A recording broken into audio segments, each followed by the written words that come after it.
button as well. So, welcome back to the latest episode of the Serrated Empire. Jungle delving, weird pre-Exodus structures, exploring, enemy munching adventure of our lovely heroes. Last session, you started in combat against the animated statue, these strange statues with the 6 arms, 3 different pairs of arms, each different.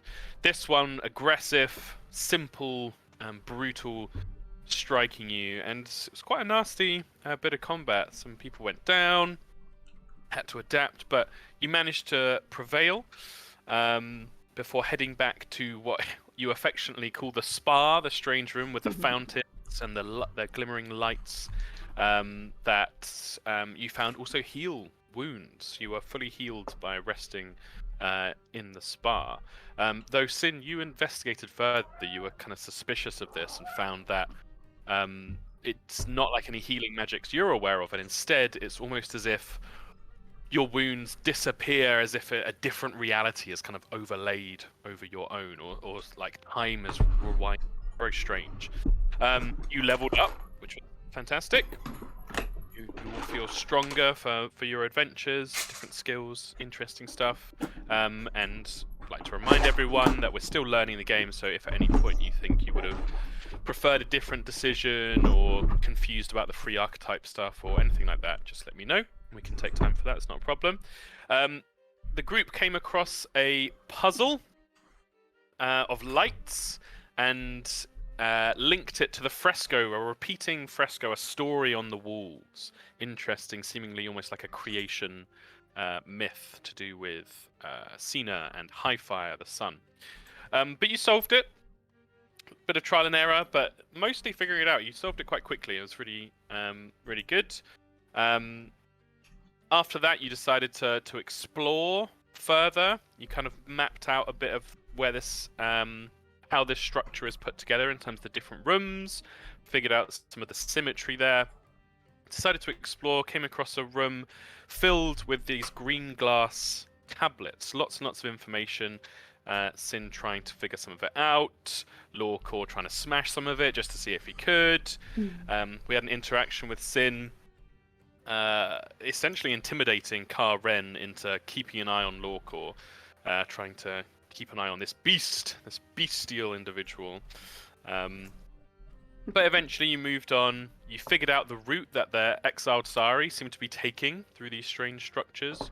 And as you finally came to this room that we find our heroes in now, Tiberius, with his whisper elf hearing, managed to pick up on some voices from the far side of the room. And so you prepared yourselves. You were ready for this combat. Everything seemed to be going very well. Lawcore did his thing, immediately eviscerating one of the exiled Sari. However, a bow-wielding Sari with seemingly great skill managed to cause a grievous hit to Lawcore himself. Before finally Sin stepped in, using her magics to completely terrify the remaining normal exiled Sari, and so he is frightened 3 and fleeing. Let's see if he even lasts that long, because as we begin our session, we begin with Lawcore at the top of the round. I will remind you, the net on you, all it does is keep you flat-footed, which is -2 to your AC, and minus 10 feet to your move speed. Okay. If you want to get rid of it, it has an escape DC. Your allies can just use a single action to get it off of you if they're next to you. Yeah, that's it really. Cool. So Here's I'm music. gonna try and get it off. Yep, very good. So you're going to use the escape action, which, if I remember correctly, is your choice of unarmed attack modifier, acrobatics, or athletics. What's the attack modifier? How do I look? Your unarmed, if I remember, is pretty good, especially because you have those hand wraps. Oh, yep. It's a +9, which is, yeah, one more than my thing. Okay. +9 sounds pretty good. Oh. Well, even with a not amazing roll, you hit the DC exactly. Yeah. And so with your claws, Lorcor, just slice through this frail net and it comes apart. Giving you back your... Yeah. So, because AC. flat-footed. Yeah, it does. Yeah, no AC, longer doesn't it? flat-footed, no Yeah, longer that. slowed. Cool. Very nice. So that goes back to. What's 17 AC, I think? Yes, because of your rage. Rage. I'm gonna get up to him. Very nice. Stride action. I'm gonna go even further than I need to. Go right here. Very nice. And I'm gonna bite him. Yeah, he just cowers in front of you. You are quite literally the object of his nightmares. Yep. Oh, that's a low roll there. That is a low roll, but with the Frightened 3 condition, that is a hit Damn. for 11 damage. Yeah, badly hurt. Nice. As he cowers, you have to kind of lean a bit further than normal, and you cause a flesh wound to his shoulder. He is still up, but... Still up, eh? Let's try a claw. Well, you've done escape, move, and strike. Oh yeah, so I escape is an action. I forgot about that. Yep. Escape is an action. That's alright then. Cool, cool. Willie Slug Nilly. Yeah, what? Yeah, what's your turn, bruv? Oh, cool. Yeah. Is it cool? I don't know what to do. Let me. Yeah, you got vision. You can see one of them kind of down the corridor in front of you, fighting with Lorcor. Oh yeah, I could go over there, couldn't I? You could go over there, you could fuck him up. Yeah. Seem to have lost my. Oh, almost. You forget about your greasy thing over here. Oh yeah, you got grease on the floor. I haven't forgotten that. I think it's going to be good fun. Yeah, so it's gone around. So fine.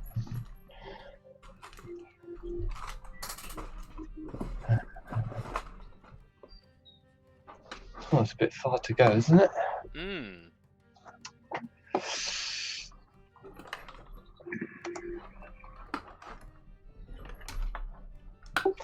There's a thing in the way. What is this thing?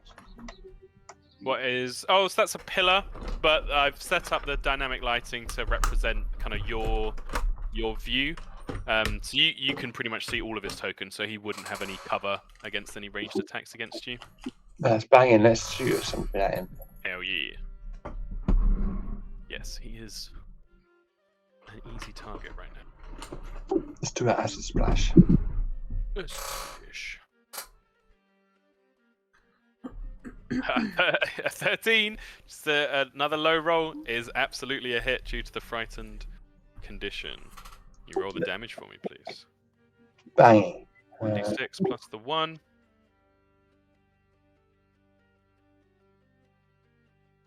Oh, and it's plus your spellcasting modifier. Anyway, that's more than enough. Yeah, so Lorcor, you bite in, annoyed that he's still alive, just cowering there, before just a glob of acid strikes across his chest and face, and he slumps to the ground.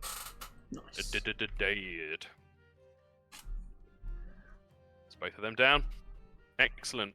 Anything else from you, Slug? Oh, that's 2 actions. That's you done. That's me done. The Archer. The Archer can't actually see you guys currently, which is good for you.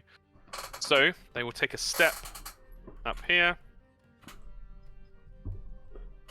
They are... Oh, interesting. Because of the light situation, they can't actually see Tiberius and Karen.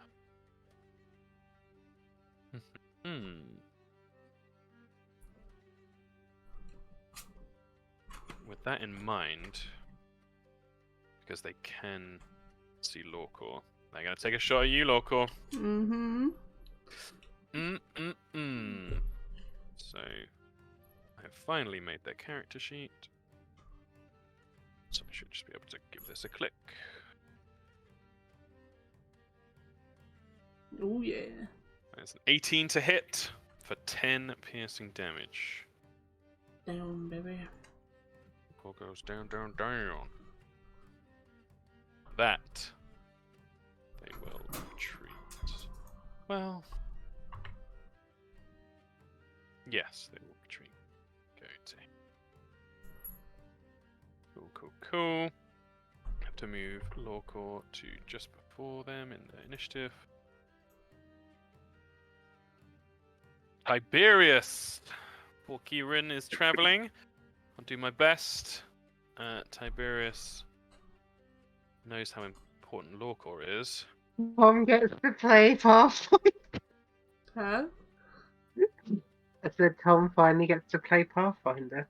I'm Oh, a yeah. bard! 1, 2, 3, 4, 5. He's an elf, right? Let me click his character sheet. So he might have 30 feet. I thought he was half elf. Or I he don't know might if be that's- half elf. Here and put the speed in. It is 30 feet. Which does actually make all the difference in the world here. 25 to get here. Now, does he have...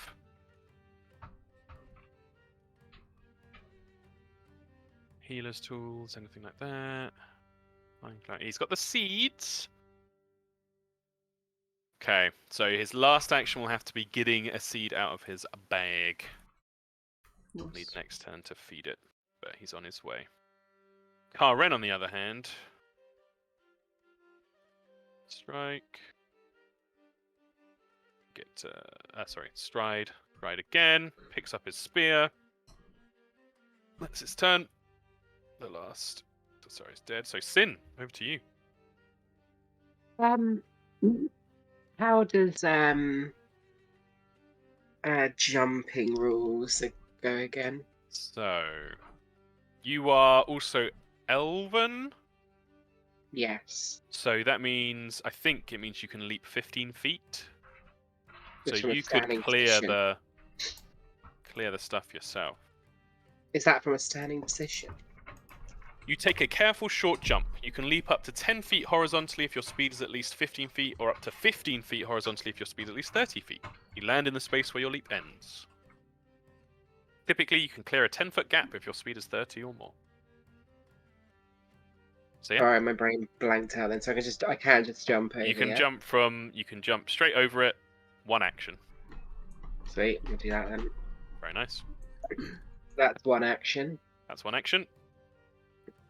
And 2 actions is. Nice. Can't really see much on this laptop, so let's zoom out of it. No worries. Get rid of that now. I mean, I can't really see anyone, so. Yeah. Probably just move back here. Maybe 20 feet. Mm-hmm. What things can I do with one action left? You could take cover in the rubble behind you. Yes, I will do that. Excellent. Let's use the little tokens, because I know it does have a take cover one. There it is. So you'd have lesser cover. Oh no, it's the just cover. I think it's called. It's +2 to your AC. Very nice. Back to you, Slug. Nice. That's gone across the grease. Oh yeah, baby. So, as you get to the grease, all solid ground, each creature standing, that's when you cast it. Creatures using an action to move onto the greasy surface during the spell's duration must attempt either a reflex save or an acrobatics check to balance. So, I need either a reflex save or an acrobatics check from you against your own spell DC. Yeah. Your spell your DC. Definitely not 11. Trained. 15. Wow, that's like magic. Oh no, it's be charisma. Man.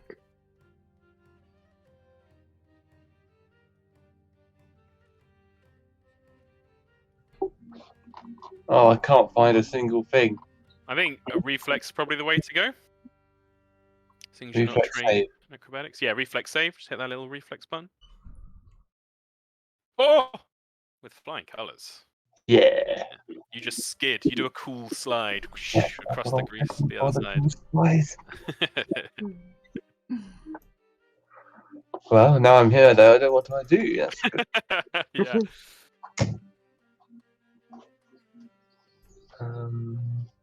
Can I have any sense of where the baddie might be? Yeah, it's tricky, especially because Tiberius would know.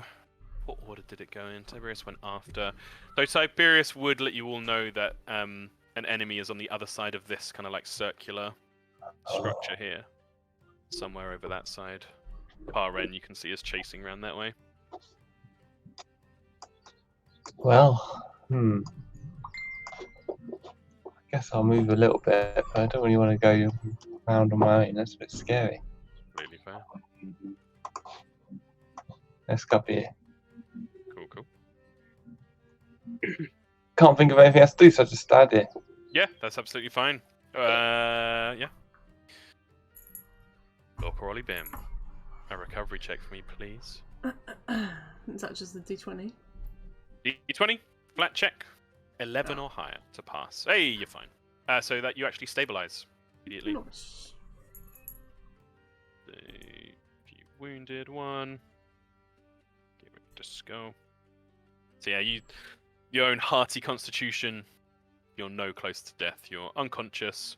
Healing will bring you back to consciousness, but. Interesting. So you stable. immediately stabilize once you succeed on the check. Yes, it's like a. I always think of it almost like a heart rate monitor. I don't know why, but it's like, yeah, when you first go down, it's just dying 1. You can come straight back up to the stabilized if you pass. But if you're on dying 2, you can't? Dying 2, you pass your recovery check, you go back up to dying 1. I see. So it's kind of like fighting closer or further away from that's death. cool. That's cool. I really like it, yeah. Right. Well, the archer. It's got a very clear target in front of it. Called Karen. Archer is going to use its Archer's Aim ability, which costs 2 actions. Takes careful aim, sighting down at Karen, so it gets an extra +1 to this, and ignores any cover. And it's going to take a shot. Extra +1 makes it 17, which does hit Karen for 5 piercing damage. And that's their whole turn. Back to Tiberius. He will heal Lorcor a singular HP, I'm afraid. Yeah. Because it's one of the glowing seeds. I'll reduce the quantity to 1 on Kieran's character sheet. So you are conscious again, Lorcor. That's just 1 action. Tiberius is then going to move. So he's got everyone in range of his aura, and he'll use Inspire Courage with his final action. Some suitably foolish but endearing words from Tiberius. So everyone has Inspired Courage on them right now. I will remember that. Karen with Inspire Courage. Gonna go rushing in. And finally made his character sheet too. He's going to make an attack. He goes running in, and you hear his battle cry. Oh! Oh! I'll take this opportunity to remind everyone that whilst Karen does not, everyone else does have a single hero point to start the new session. Karen, in his desperation, is going to go for another attack. Ooh, a 17? It'll be an 18. Oh, does not strike the enemy. But you hear the sound of weapons striking each other, being parried aside. On the other side of that structure. Sin, it is your turn. Move up to here, Very nice. then move to here, Yep, yep. move a little bit further. There you go. Enemy sighted. I'll take cover there. To take cover, Second. you need to be Okay. near a wall or like something that you could take cover behind. So if you were one to the left, you could take cover. Oh, okay. So could I go there Yes. instead and take cover there? That is absolutely fine, yeah. Slug. You again. You've seen Sid head off this way, Karen head off the other way. Pretty certain there's something on the other side of this building, this structure. Cool, let's do. I'll go this way, I guess. Very nice. Is this it? That's it. Oh, You see a tall, neither slim nor broad figure, quite shrouded in furs and hides, with a large longbow. Currently fighting with Karen. what's their face look like? Do they have a kind face? Their face would look scarred. You'd be able to see they have some element you'd assume of orcish heritage about them. Ugh. Let's shoot an acid splash at them. Very nice. You have an extra +1 to this, which isn't that does miss. Would you like to use your? Although you will still do the 1 splash damage. Would you like to use your hero point? No. Okay. No, Yeah, that- it misses, lands right next to them, but some of the acid splashes up, and you hear the satisfying sizzle of acid. Lorcor, your turn. You are currently prone, of course. Yeah, let's stand up. Stand up, 1 action. I think he sees people going in both directions and he gets confused. Where's the bad His- guy? You know. His eyes go cross. I'll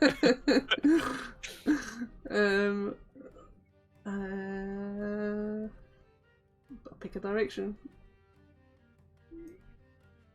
Let me go up. I think. There. Very nice. That's it. 2 actions. Very cool. Yeah, the archer needs to deal with the threat immediately in front of them. Karen currently only has the longbow in hand. Yeah, she's actually going to move back.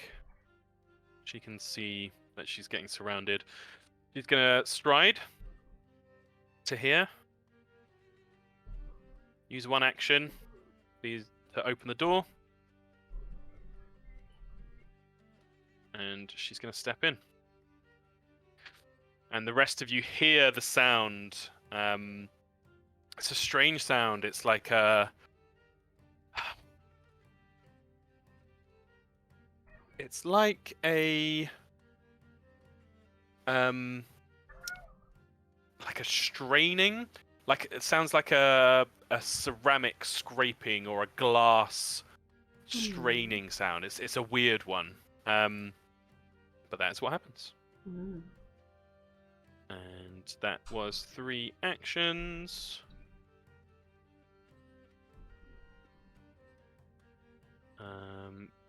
Tiberius. Tiberius is going to move into the room. Doesn't seem to have a light source of his own. We can't see much. He is going to... Kieran do. I think this is perfect. He's going to stumble into the room. He can't see much. You hear his voice just like, she's in here somewhere. Well, I'm just going to... And then his voice just stops, and you hear that strange glass straining sound again. Mm.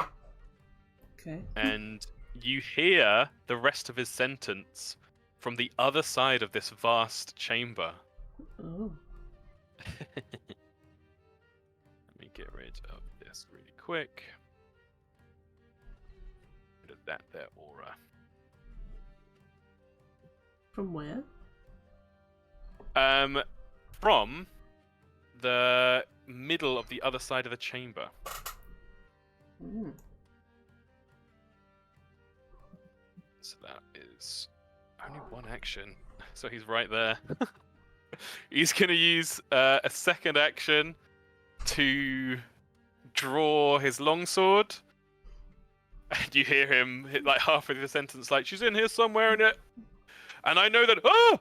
And then he's attacking. Sounds like he's attacking someone on the far side. He's going to make a strike with his longsword.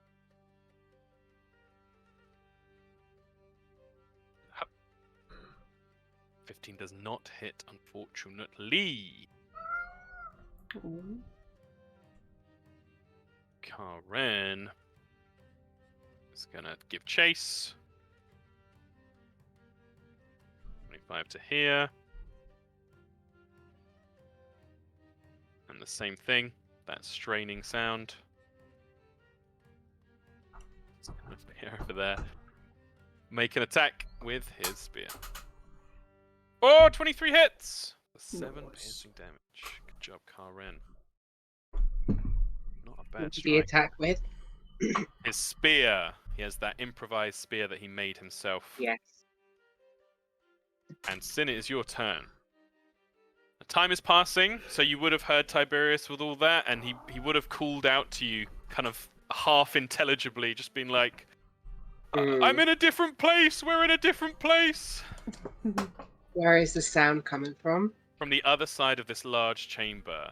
To give you some perspective, where your light has kind of stopped here, this almost like snaking wall, that is a very tall wall, about 40 feet high. Okay. So it seemed like the end of the chamber to you, though you know that many of these circular ones go all the way around.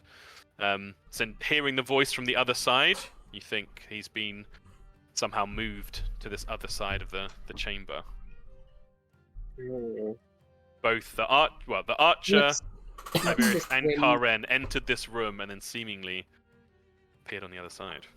What's this window here? So these weird structures, the windows represent the green glass, so you know that you can touch them and they will retreat from the flesh of your hand. Yeah. And they're kind of translucent as you're looking through, and you can see the chamber inside looks abandoned, looted, but there are scraps of like a bit of a broken table and chairs, some tablets and frescoes built into the wall. Looks quite, even with the damage or the looting done to it, it looks like quite a previously a very well maintained chamber. Okay. But it looks like a dead end. Yes, that looks like a dead end, yeah. Well, I will. Would Sin follow? I It's think a tricky one. I think she probably would. Yeah. She's yeah. I'm gonna So move she into gets here. the opening. You see this intricate stonework on the floor, and as you step onto it, from between the gaps in the stonework with this like lattice work, green glass like shifts upwards, not bubbling but like a liquid rising. And the moment it touches your foot, your like awareness just shifts and you are in a different place. You are stood next to the 3 individuals who so recently disappeared. Okay. If you look up on the map, you'll see where you've gone to. Yes. Okay. So that was one action. Yes. Yep, you have both your actions. Actually, do a spell. Just looking at myself. Yep, no worries. That does. I've suddenly remembered as well that I think splash stuff hits everyone in 5 feet. Yes, it does. So I've misplayed that before, but I'll remember that now. So like acid Especially splash. when its creatures make spell. That's one. Does it? I don't see anything. It's not the main spell. It's the one acid splash damage. Splash damage hit always hits the creature, even if you miss, and also hits everyone within 5 feet. It's only 1 damage though, so. Yeah, I don't care about hitting other people. Yeah. But Stin, I do. Stin doesn't. She's just gonna acid splash him. Very nice. Oh, I will hero point a natural 1 though. Yep, no worries at all. Don't like that. A 22 definitely hits. That's 2. Yeah, it's just doing the same thing it does with Let me see if I can fix this on your sheet, because it hasn't added your ability modifier. Oh, I probably just haven't entered it properly. That's all right. So your ability modifier is +3 or 4. Or intelligence? It would be. Would it be intelligence? Or would it be wisdom? Or yeah, sorry, wisdom. I'm a 16 on wisdom, so. So +3, so there's an extra 3 damage to that, so it's going to do 5 damage and 1 splash. So 6 to the main target, 1 to Tiberius, Aren, and yourself. There's just this burst of acid. Very nice. Now that is your turn. Slug! People been going into this weird place. It's a weird structure. Yeah, where do they go? They've been going into this building just in front of you. Oh. And then you've heard their voice like shift as if they've immediately teleported somewhere. Well, let's go have a look. Oh. Are you stopping there? Well, You see this strange stone lattice work on the floor. I'm gonna better hop on there. Okay, yeah, off on it. This green glass, liquid-like form, shifts up through the stone lattice work, and as soon as it touches you, you are immediately transported. It would be to here. If you look up on the battle map, you'll see a very crowded chamber right now. Oh my! Yep. You got 1 action left.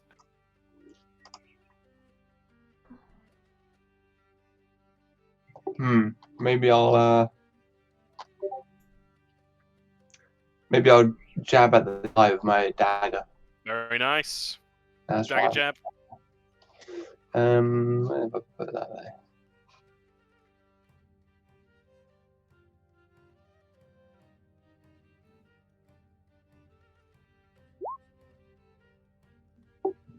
Uh, 16 does not hit, I'm afraid. Oh, for God's sakes! Go for a stab. And they lithely duck to the side.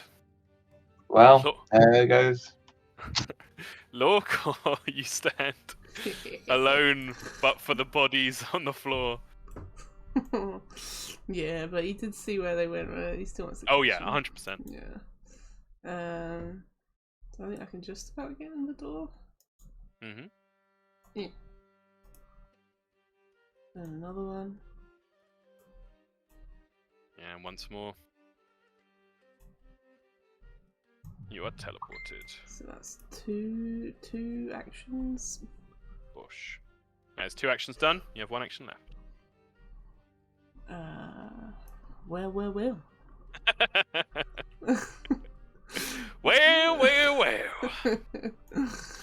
Oh, I'm not raging though. You're not I'm raging. raging. That means I can't use my bite. It's gonna be. Still use my claws. Could try and trip them if you wanted, or shove them. Could use my trip. Yeah. Yeah, let's try and trip them. Trip them. So it's Yeah. athletics. I think against their reflex. Let me check. Yep, against the target's reflex DC. Athletics, please. 4. I would imagine that does it. Yeah. Look at the old character sheet. They actually have a very good reflex save, but Mm. 24 is still enough. as they go tumbling to the ground. Nice. Yeah, That's that's prone. it. That's prone.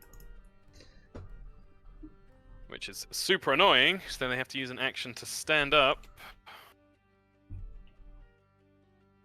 They are fucking surrounded. They're in a bad spot though, because they have to use an action to open the door. Oh, I should have grappled him. I'm not sure it's going to make too much difference. Yeah, they are literally going to step here and Okay. use a final action to open the door. But that's their whole turn. Is gonna use his thing to follow. Oh god! Forgot about that. No escape. Stalking. Tiberius.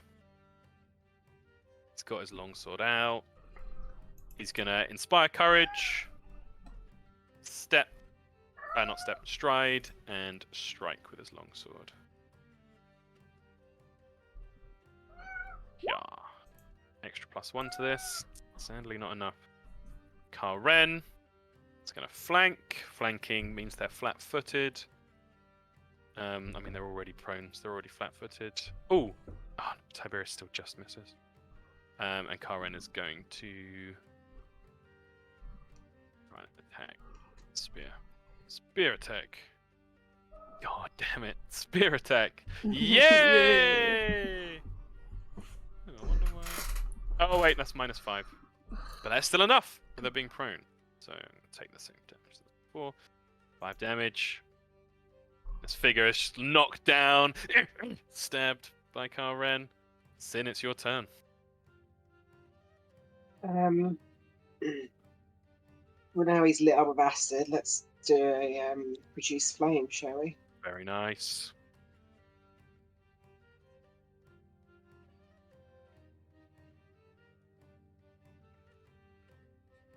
An unfortunate roll. 10 is not enough. Anything else? I'll step. Very nice. Slug. Is it stabbing time? Or is it splashing time? If you do splash, you will knock Lawcore down again. Yeah, I'm not doing that. That'd be rude. But, you know, maybe do something else. Very cool. Yeah, it's cool.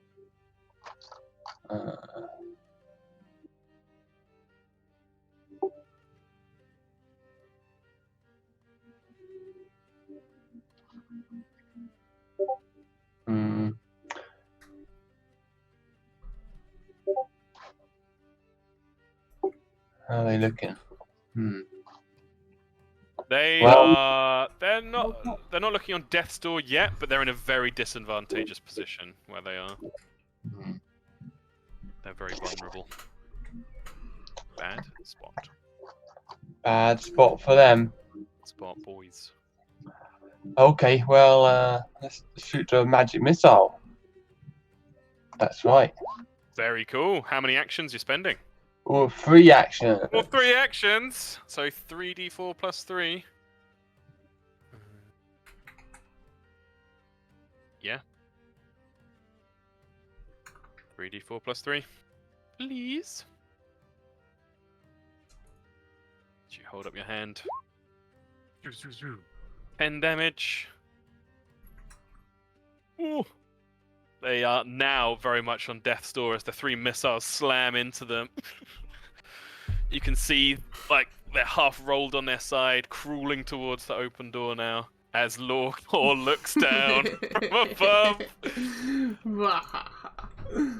Oh my god. I think he's gonna take a second to just rip out the arrows that were pierced into him from his scales.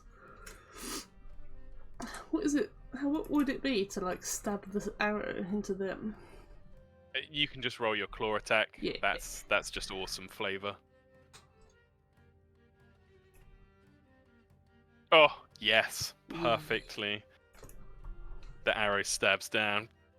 And you just crush the arrow like the wood splinters into their body and just eviscerates their top half as you slam down. That was an awesome bit of flavor. Please take a hero point. Yeah.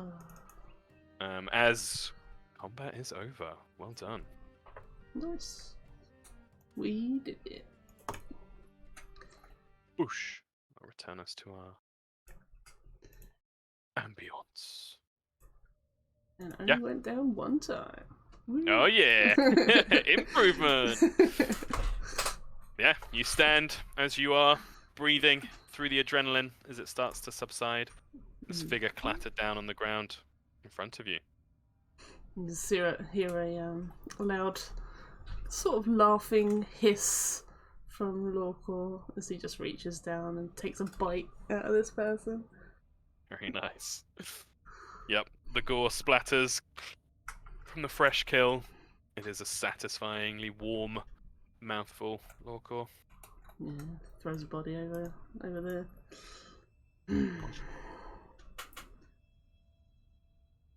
Now what? I think Sin will have a look out this way.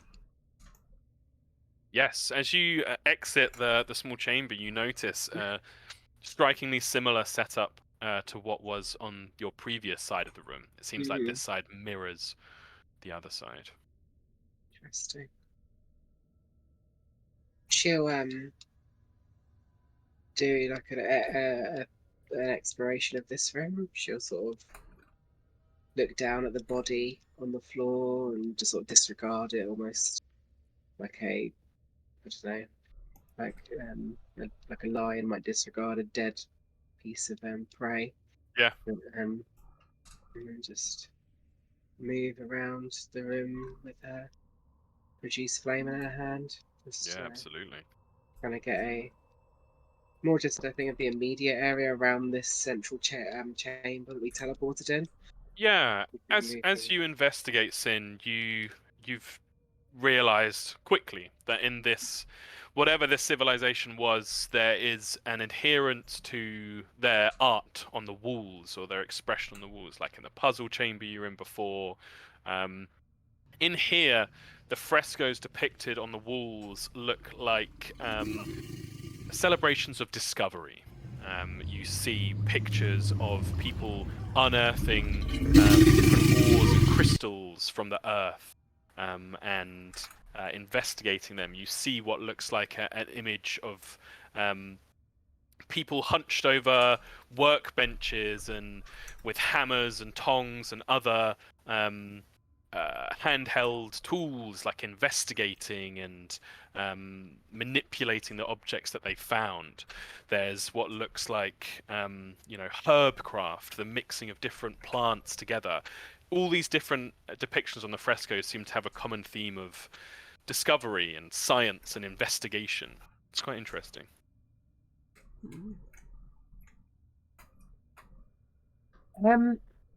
If you said there's different figures, like how do the figures look in terms of sort of do they look sort of humanoid or do they look?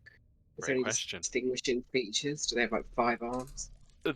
Fantastic question. The majority of the figures look standard humanoid, 2 arms, 2 legs. There's not much shown within the detail of the fresco. Some look more feminine, some look more masculine, some look neither, some look taller, shorter.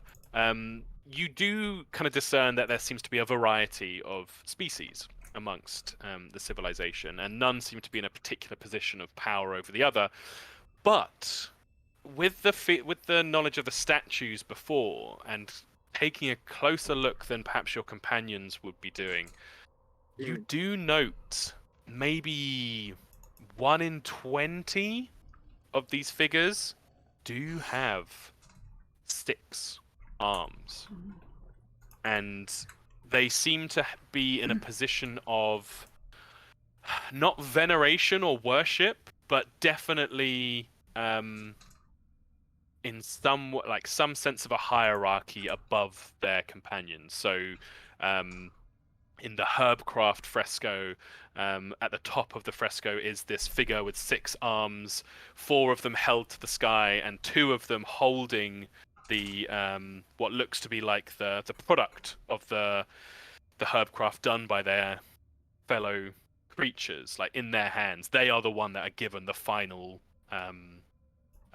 success there.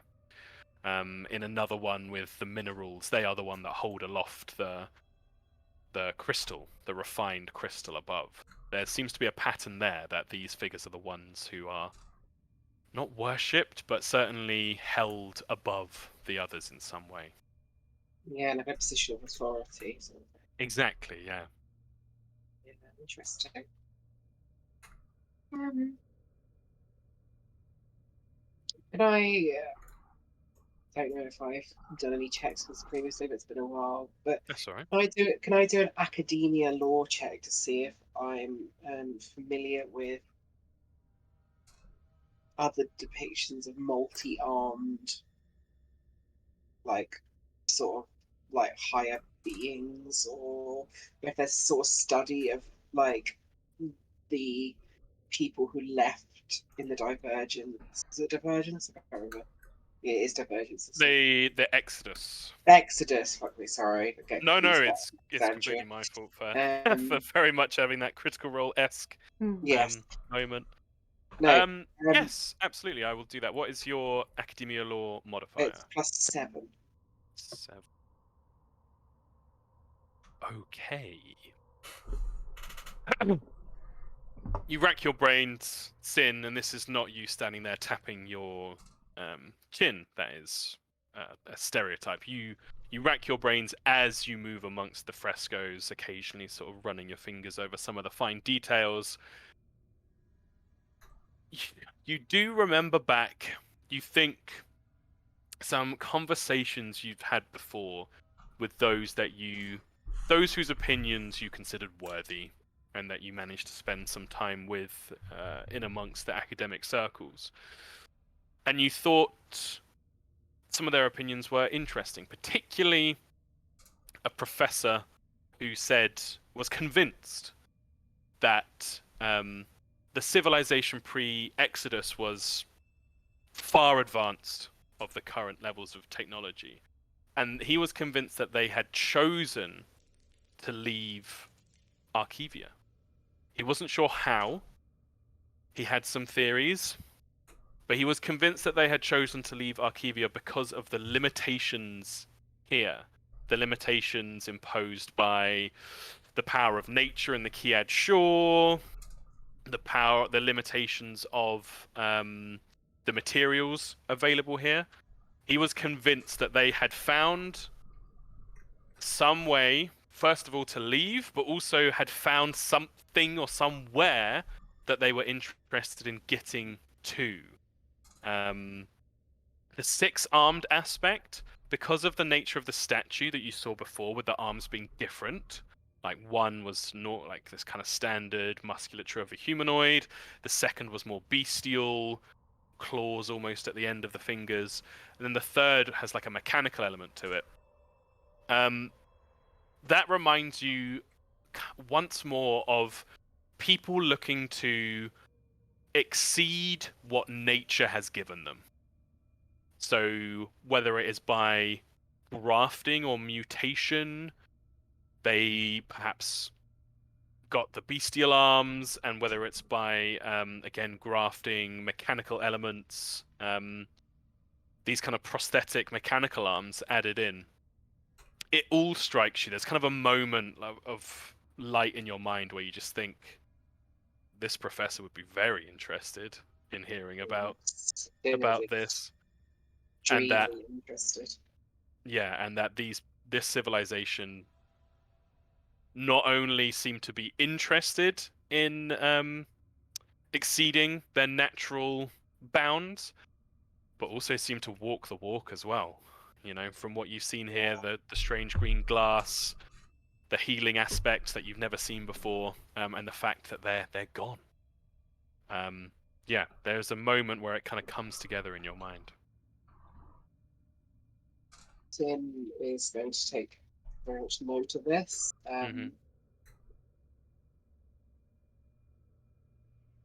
Yeah, I think actually she's very much taking note of this, and she's from here on out. I don't know what like sort of exploration activity this would entail, Sure. that she would essentially just be any information that is relevant to this, or that might like trigger something. Like if you saw something else and you would relate that back naturally, she Mhm. is. This is like her. This is her primary focus whilst in this place. Fantastic. Anything else might sort of pass her by more easily. I'll keep that in mind. I've made a note. She is vigilant to anything that's going to add onto this theory or this idea or relating to it. Very cool. Anything from anyone else while Sin is looking around and investigating? People be resting, treating wounds, anything like that? Look, I would walk around first, bleeding all over the place, and then sit down probably. Yeah, wander around, but kind of aimlessly. Yes, like wandering around, taking everything in. All looks kind of the same, Slug. Yeah, it does. No Boring. treasure. Speaking of treasure, Slug, would you investigate the body of the archer? Well, if it crossed my mind, yes. Yeah. So Let's look. on the body of the archer, she does have a composite longbow, a quiver, and 12 arrows in the quiver. If anyone has any interest in that, she also has an interesting. Let me get the proper definition for it. But it would definitely catch your eye as it is shiny, shiny. Ooh. She has in a little a little tub, almost like a makeup style kind of little tub. You open it up, you pop the top off, and inside is a silvery paste. Let me roll. What is your what is the higher out of your crafting? No, what is your crafting modifier, please, Slug? It's a 1. It's the one. Okay. Let me have a look. Okay, yeah. You're not sure. It's silvery. It's like a kind of half crumbly paste that looks like it could be worked onto a surface. You're not sure what it is. Oh, I want it though. Yeah, absolutely. And beyond that, she does not have much. Perhaps some strips of dried meat. She's wearing hide armor, and a hood. But beyond that, nothing. But yeah, silvery, shiny paste. Anything from anyone else? Does anyone investigate the the lattice work? The thing where you just seem to disappear and reappear? Karen does not like it at all and would have gotten away from it as quickly as possible. Doesn't Sin like any of would, it, so. with like detect magic. Yes, detect magic would definitely go off. It does seem magical. And with your familiarity to the rest of this place so far, you sense that same kind of magical presence as the green glass has been in other places here.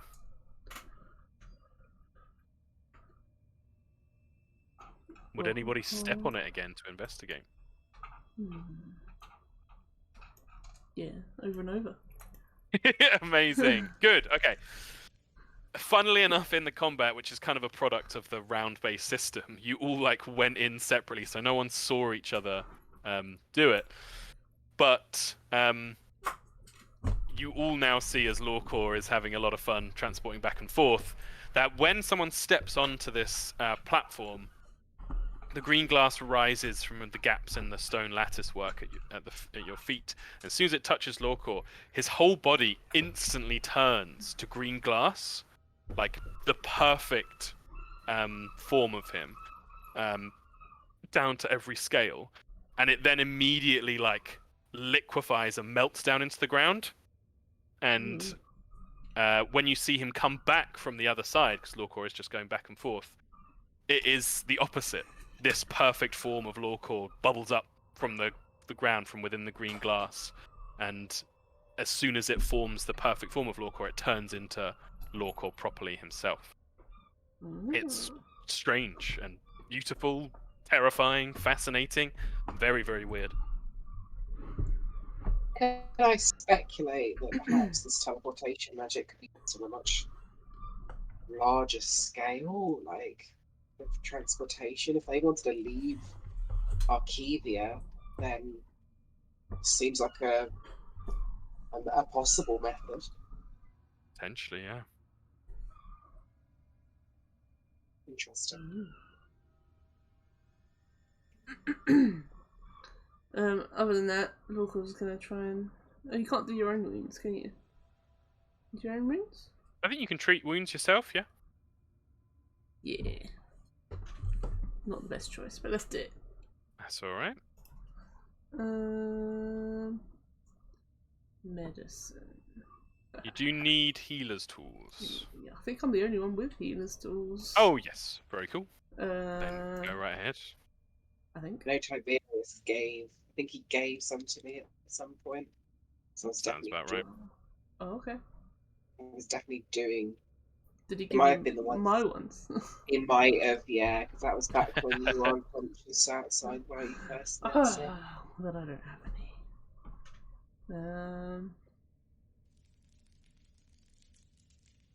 Guess he'll just I mean, sit if they're in your inventory, then you can probably assume you took them back. 'Cause Well, I didn't I just don't update my inventory. I didn't update mine either, so. Okay, well, I'm just gonna do it. Oh, so annoying. Just miss out, I'm afraid. Oh well. Unless you'd like to hero point. Nah. Cool. 1 HP. Oh, what time is it? You got a strange sense of time down here. You all would feel pretty tired by this point. There's no real way of knowing what time of day it is, but you feel like you've been going for a while. Okay. I'll try and heal Lorcor in a kind of sort of frustrated mother, kind of like give it here kind of way. But not overly annoyed or anything, kind of more very. Yeah, just like, come on, come here. Yeah. Very cool. Medicine, please. Do a medicine check.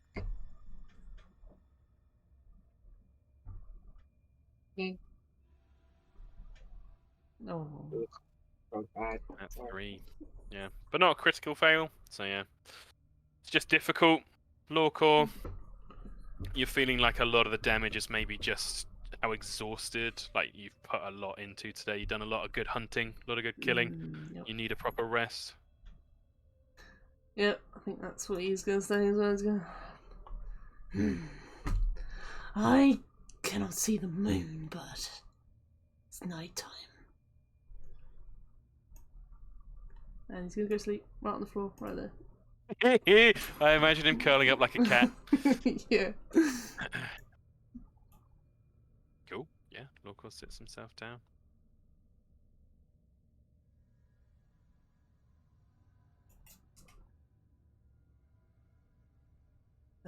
Tiberius, never want to go against Lorcor's. Yeah, I was going to suggest the same thing. That definitely seems like something Kieran would want Tiberius to do. It's just like, yes, let's have a nap here. Yes. Yeah. Time to go to sleep, everybody. Karen would sit himself down.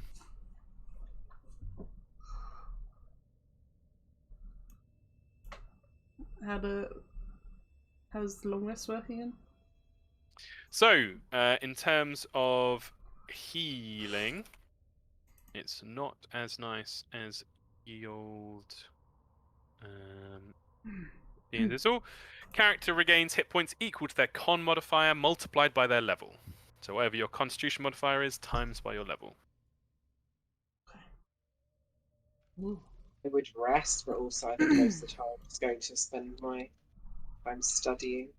Yes, and I will also say that in the time, like, you could also do another treat wounds check if you liked. Wait for the hour to 8 go. HP ain't gonna do much for me. I might as well. Yeah, do another treat wounds on the old Lawcore. Oh my god, Right. you guys. You Oh, guys! got a really good modifier, but not rolling well. I know, it's so unfortunate. Um, There's a huge puddle of blood around Lorco as he slipped for the night. Still bleeding. he's just gonna have to unstick himself from the ground when he wakes up. Yeah. Yeah. Does Time. Tiberius have any healing spells? I don't think so. Lorco wouldn't And- remember, but the spa does heal us, right? It has done, yeah. It's quite Yeah, far we can away always now, head isn't it? back there, but it is quite far away. Can we re-prepare spells? Once you've rested, yeah. Okay, cool. Need to look up the fucking spell list then. That's all right. So yeah, without issue, you guys rest. You are not disturbed throughout your slumber. The light levels stay broadly the same. Whether because you broke the bridge or because you've killed a lot of them now, you are not disturbed by any exiled Sari or anything else throughout the night. There is a deathly stillness to this place. No sound at all. Yeah. Imagine for some of you it's restful, some of you not as much. Karen, get that much HP back. Tiberius has a con mod of 1, so he gets 2 HP back. It's almost full. Slug, you'd go back to full. And Sin, you'd go Right. back to full as well. Yeah, because it's to a minimum Yeah. of 1. So yeah, you go back to full. How do I see the druid's spells on Archive the Netis? I only see the focus. I haven't done too much spell investigation. Let me have a look. Spells, rituals, primal. Oh, Yeah. the end. Click on primal. Where's that primal? Let me chuck it in the old. Thank you. It's got everything. Everything. Yeah, daily preparations as needed. If you want to do another treat wound, you can now. It's all refreshed and stuff. So can I re-prepare cantrip? Quite possibly, yeah. Let me check the old druid class. I would expect some at least. I know witches can. Excuse me. Repair spells. Repair spells again. Yeah, at first level you can, because it says each morning. So yeah, 5 cantrips each morning. Yeah, change cantrips. It's very nice, very flexible. We'll do that. I will keep Tiberius' spells as they are, but refresh any spell slots he's spent. So he has got more. He's got 3 spell slots per day. 2. How many cantrips? No, it's so confusing because I've got. Oh, I'm going to delete cantrips and add them back on just because it makes a bit more sense in my head that way. Oh, sounds Rather good. than writing the daily uses, I think. Otherwise, I'll Yeah. get confused. Sounds good to me. Let's get rid of reduce frame.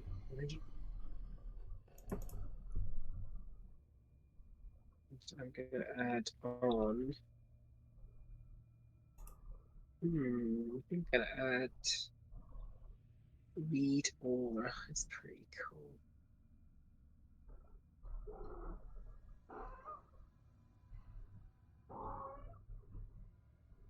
Very Dread nice. aura. What's that? Is there anything anyone else would be doing? Would Sin try and heal Lorcor again? I would. Just want to prepare my spells. Mm-hmm. That's Of course. okay.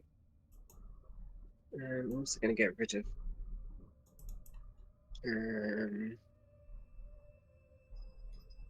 Get rid of invoke true name for. Actually, no. I think so. Would keep that. I'm going to get rid of it. Let's get rid of electric arc for now, maybe. And I'll add ye olde light. Yeah, let's do just light. Seems like pretty good down here. Yeah, Needs light to be is from definitely good down here. flame. What light do we have at the moment? Because I haven't got any. I've got 3 torches left.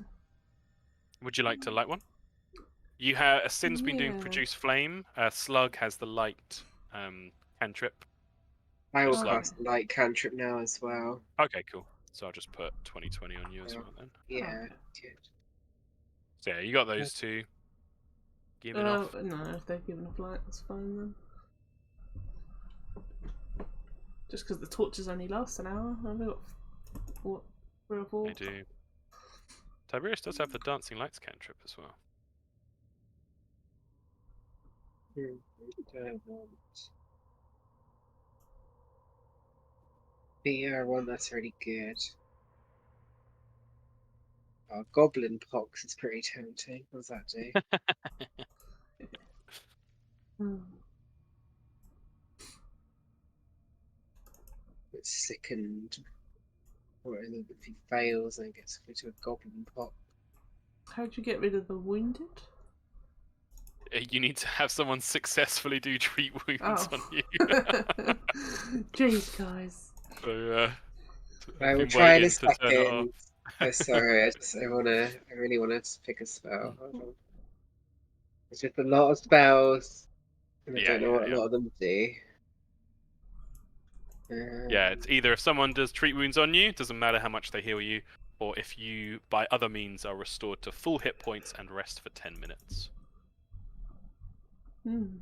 Either way. Hmm. Yeah. Well, Lawful sleeps another day because he's got no blood left. He needs to replenish his blood. Well, speaking of that, what's he eating this morning? Is it day-old Archer Lady? Oh yeah, Oh, yeah. only a day old. Oh, that's fresh. Very good. Everyone else, I think you've got rations and such. It's not a problem.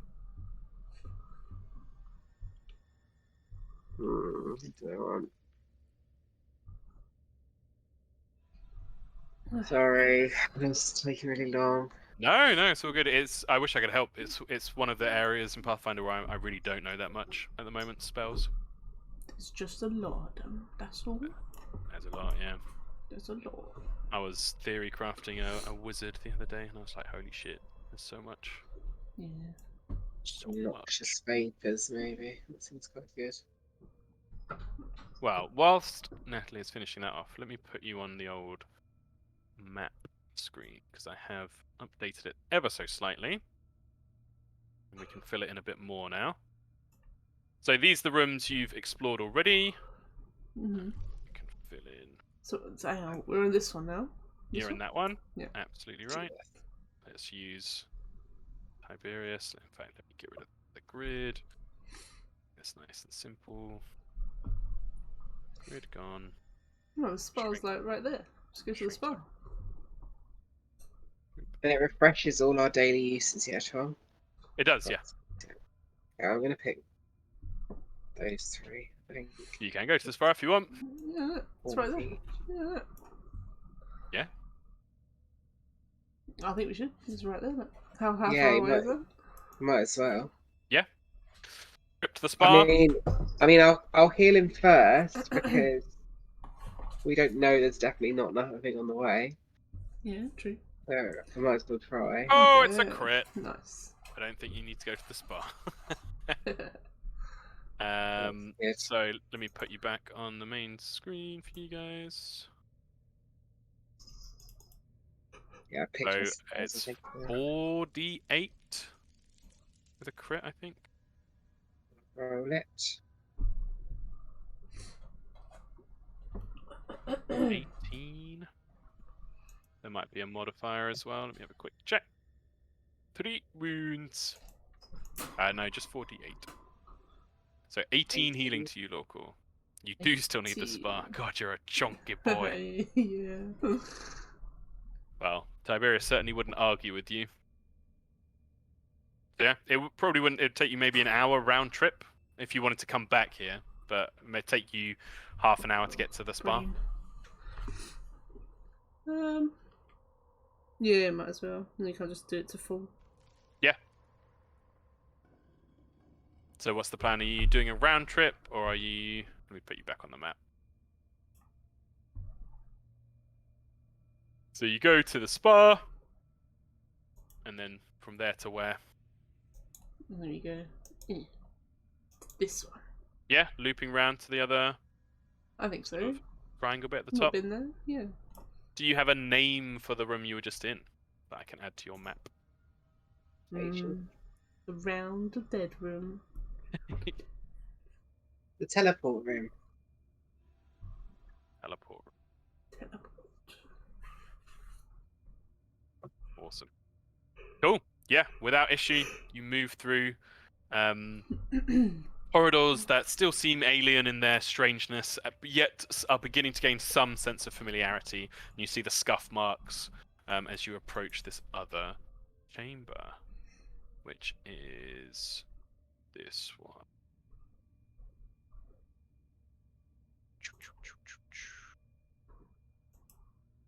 Make sure I've got everything.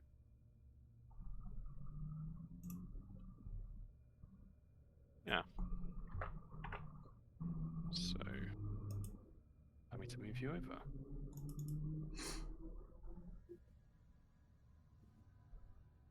So you should see yourselves at the top of the map. I might have to put the light on again. Yeah, 2020. 20. I'll be what exploration activities are people doing? I think I would be probably What they are, to be honest. I think one of them is search, I believe. Is it search? Can't remember what it does. Let's have a Exploration. and Yeah, search is like seeking for stuff. So I roll a secret check for you, see if you find things. There's a I'll be different one doing that's like investigate, which is looking for traps and things like that, or secret doors. no, I'm searching for more signs of to Very do with cool. this frescoes and stuff, so that's what I would be doing. Okay, let's go. Maybe Tiberius could scout for us. Yep, sounds perfect. He's Plus kind one of to our de initiative. facto leader. Guess local. I don't know what they are. He's just gonna stealth along. Do his Yeah, avoiding notice. skin thing. What's his stealth modifier? Blah, blah, blah. And what's Sin's perception modifier? Stealth. Pretty good, I think. +7. Okay. Stealth is 5, but then I get a +2 bonus for my skin thing, where I can change the colours. Very cool. So you all spread out. You all start moving forward, going into your roles. Anyone looking at Lorcor sees his skin like shift slightly to match the stone, but unfortunately, what Lorcor hasn't realised is that after his time in the spa, he's got these little glowing lights that are stuck to his butt as he's like creeping along. So he's got a little glowing butt, so he's not looking very stealthy. But I don't think anyone would. Definitely Tiberius wouldn't be telling Lorcor that. Nope. So yeah, Sin, I'll keep that in mind. You seem to be keeping a pretty close eye on things as you're going forward. If you want to explore, you're at the top of the map. Yeah, let's go. Feel free to move yourselves. Oh, One of these. one of these. Yeah, very similar to the room you first investigated. Green glass. Does it look any different in any way? Not at all. Eerily identical.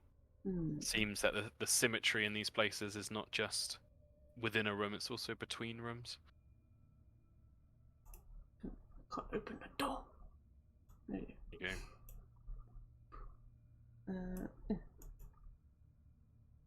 Still pretty similar to the last one. Pretty similar. In this one, there's no starry lights within the central kind of void on the other side of the green glass. There's no other light source at all. Interestingly, the frescoes themselves, well, there are none. The walls are blank. Yeah. They don't look damaged. It doesn't look like anyone's broken the frescoes or anything. The walls are just like a uniform, sterile, light grey stone, smooth surface. And you see these three very large statues filling the space that you're in.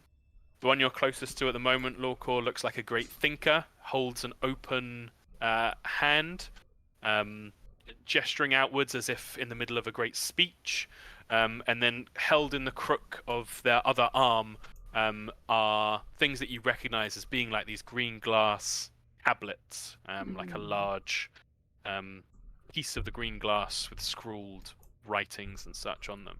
Ooh, a Kieran. Oh.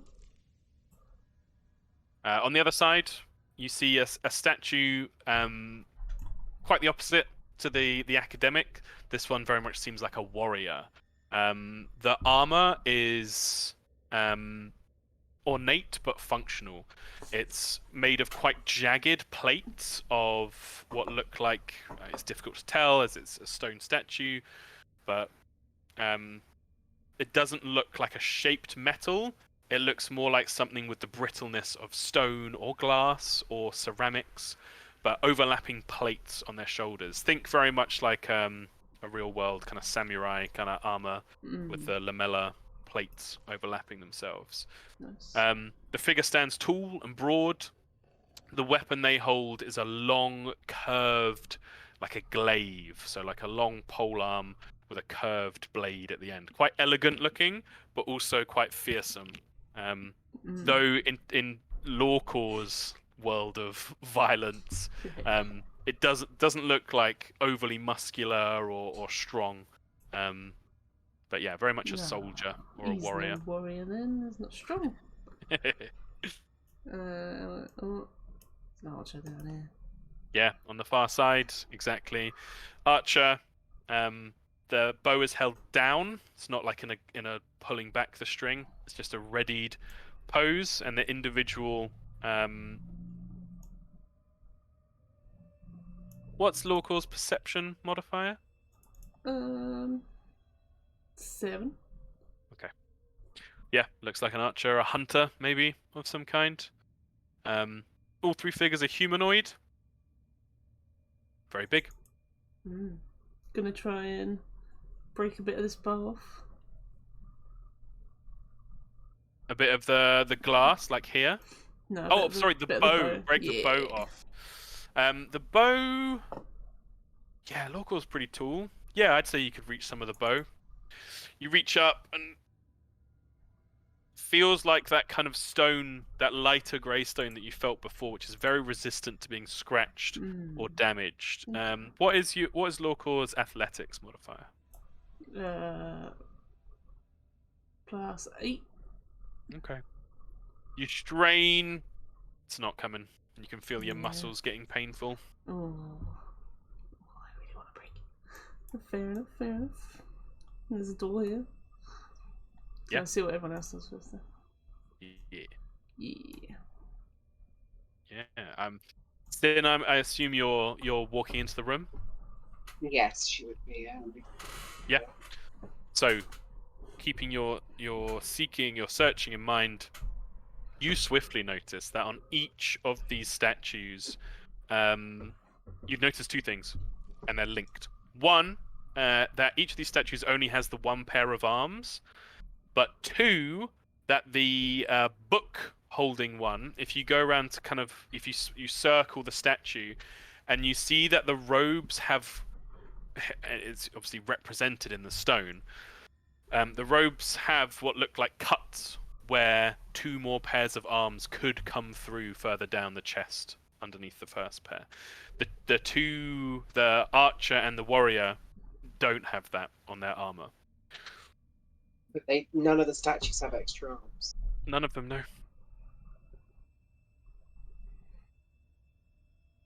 Okay, interesting. So I definitely get the impression these arms are perhaps attachable arms, mechanical perhaps, or some kind of like biological grafting. That seems logical, yeah.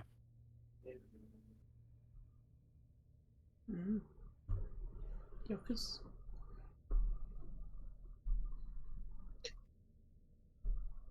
I mean, there's pretty obvious use of extra arms in terms of,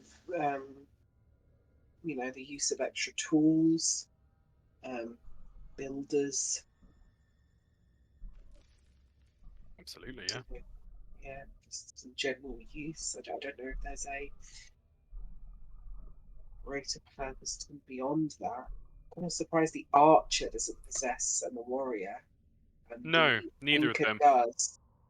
The speaker doesn't have extra arms, but you No, but he's notice, got, and it's in the row. yeah.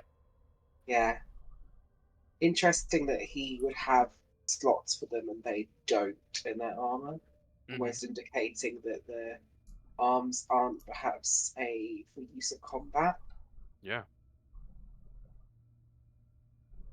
Mm. Makes me think that perhaps the arms are maybe sometimes seen as more of a intellectual pursuit. It Certainly might seems to be, be a link there, yeah. yeah, perhaps the sort of, especially with the fact that they were the ones that do these statues seem to be of different races at all? You, with your close look at them, yes, you would notice that the glaved warrior has um, elegant aquiline features, remind you of elvish ancestry. The hunter or the archer or whatever they may be. Yeah. With Sin's knowledge in academia, the hunter actually reminds you of those who become blessed by the Kiad Shore. Those who properly devote themselves to the Kiad Shore, they sometimes take on elemental elements to them, and you notice that the archer has what looks like the kind of uh, almost like scaled or rocky aspects to some of their skin, especially around their hands, like their knuckles, that makes you think they have been blessed by a Kiad Shore related to the earth, perhaps loam growth or green swell, or one of the mountain Kiad Shore. And then the speaker, um, looks un uninteresting, non-divergent, sort of typically human. Mm. What about the warrior? The warrior looks distinctly elven. Since the elder, sorry, and the arch you said was sort of just looks like its own kind of weird vest race. Yeah, these people are known in Archivia, but they are very rare. Those who've devoted themselves so much to the Kiad Shore that they begin to gain traits related to that Kiad Shore. They're like elementally blessed. Would they be considered their own race, or would they were ancestors? Um, they they would be considered like divergent enough from whatever race they began their life as, to be their own thing. Um, the archer doesn't have any other particular distinguishing features. There's no they're of medium height. They could have been elven, maybe human. I They do, don't. I do, I do wonder then, perhaps this society was somewhat of a majocracy based on the fact these frescoes are depicting the multi-armed figures in kind of more places of authority, and then the only person who seems to have slots for arms on his robe is the thinker, who perhaps looks like a mage or. I fucking love my mental image, whether this is true or not, of Sin kind of saying that to herself, and Lorcor just in the background just trying to break the bow off the archer. Yeah. Like, could have been a majocracy. Lorcor just there like, break the thing. But yeah, I mean that makes a lot of sense. Yeah. Yeah, I'm just sort of getting my process as a player, Oh, 100%. taking in the lore, and then Mm. also that reflecting Sin's process of trying to understand what's going on here as well. Completely. Yeah. Just trying to think if this is a perhaps some sort of magocracy, that perhaps there's more knowledge here that we're missing, that we can't somehow access because we don't have the right tools, Yes. which perhaps is these arms. Well, you certainly remember the room with all the tablets of green glass in, with tons of writing and such on them, but you would Yeah. you would need time to try and figure out their language, try and break Yes, the absolutely. script. Mm. Slightly Is it- frustrating, I think. On this Mm. thinker statue, you said he was holding a green tablet, or just the Yes. statue of one? There's a statue of one, Ah, but okay. good thinking. Yeah, Mm-hmm. here's just a statue of one. Okay. Perhaps we should explore more of this. Have we seen anything that does anything with a tablet? No, not particularly. This green glass seems to be used in many different aspects of the pre-Exeter civilization: doors, windows, teleportation, writings. You remember the animated statue had these like threads, almost like wires or veins of green glass throughout its body. Well, It that's quite seems interesting. to be reactive to flesh. Sometimes, though, you would remember that the tablet ones in the room with all the tablets, they didn't do that. They didn't like warp away from your hand. Okay. Yeah, it seems like it has multiple different uses, certainly different places. Yeah, I'm thinking more like somewhere specifically to slot it. You know, like if there's any wall Right, things or right. anything. No, nothing like that so far. Mm. Okay. I think the glass must be whatever ore they recovered in those frescoes, Yeah. right? Because Maybe. it seems to be some kind of multi-use purpose thing. Yeah. I want to try and, if I can, I want to try and shatter this glass. How do you do so? Let's. Interesting. Any spells that would be. I've tried this before, didn't I? In a different room. Breaking this glass.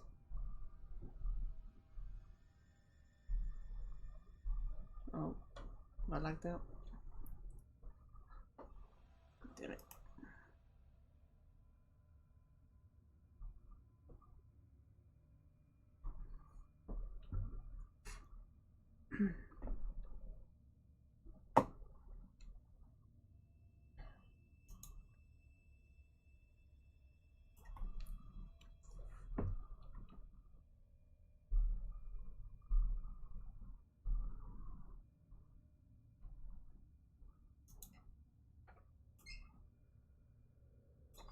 Successful.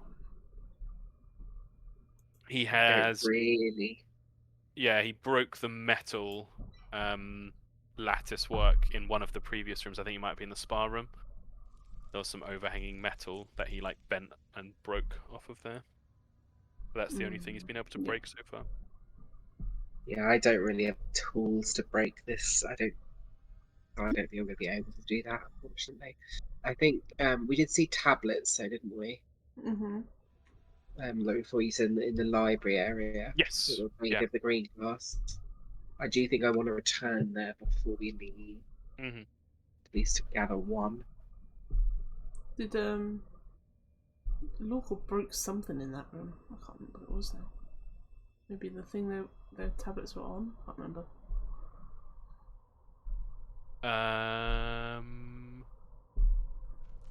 You only like cracked No, it. you Like, did. slightly. You did.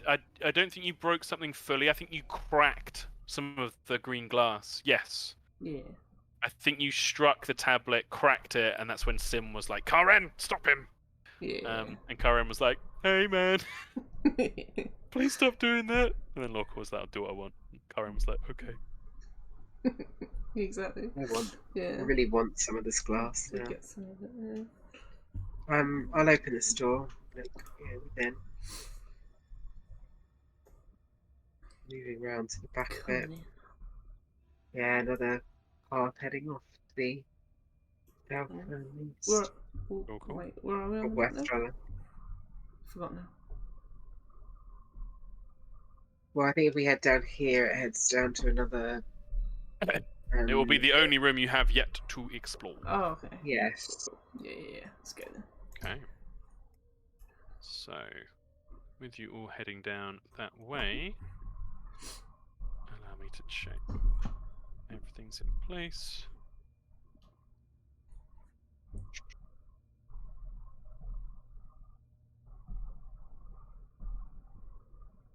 That's the only room I haven't dragged your stuff out for, so do that. Stand. Local. Yeah, God. Various. Slur. And car. And here's Karen. And the map over. I will need to put the lights on again, so don't worry if you can't see anything yet. So as you head down these corridors, you would notice that there are no scuffs of exiled Sari. It seems they do not use this direction. Mm, okay. That the element of where the exiled Sari moved through seems to be a solved thing for you guys now.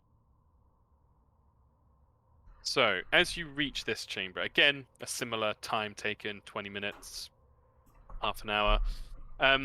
You notice that the chamber ends, and instead of opening up into a large shape like you've seen before of a circle, square, triangle, here your space is limited to this strange curving corridor where a series of semicircular wall sections are pieced together to form this winding corridor going off ahead of you. The floor is empty, pristine. The walls have these familiar frescoes. This time there are depictions of violence, of battle, people being struck down, people being triumphant. Sin, with your close eye, you'd notice some, again, very few of these six-armed figures, and you would notice that one, they never themselves are either the victim or the perpetrator of the violence, but two, that they are still given importance within the frame of the fresco. So it might be in the foreground, there is a warrior striking down another individual, and the details of the violence are quite brutal. I think even Lorca would find this quite interesting. You know, there's people being decapitated, people being cut in half. But you would Who's notice being cut where in half?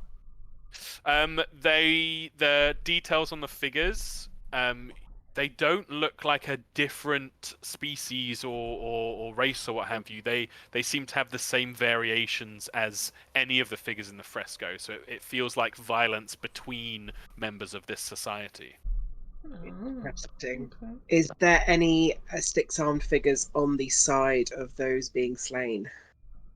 It does not look like it, because in any time the six-armed figures are present, they have a feeling of like looking down upon the violence kind of thing. Like they are, whether it's being done for them or they are just there in a position of authority.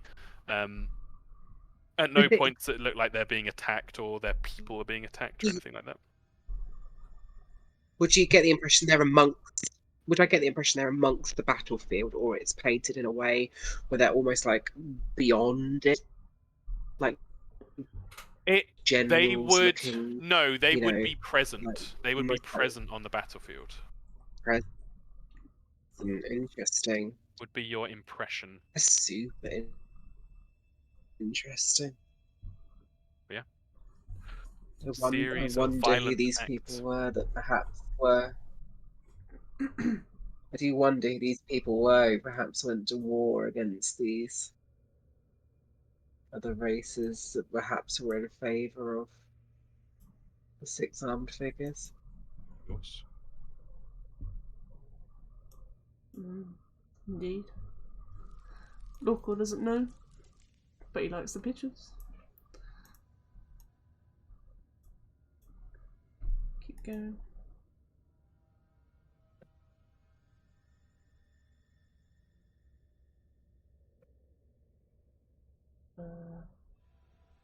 Hello?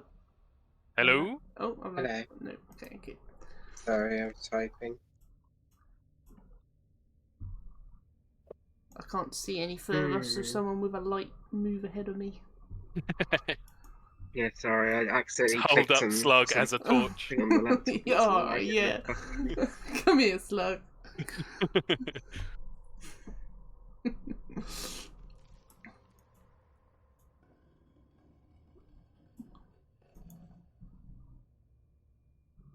It's very windy.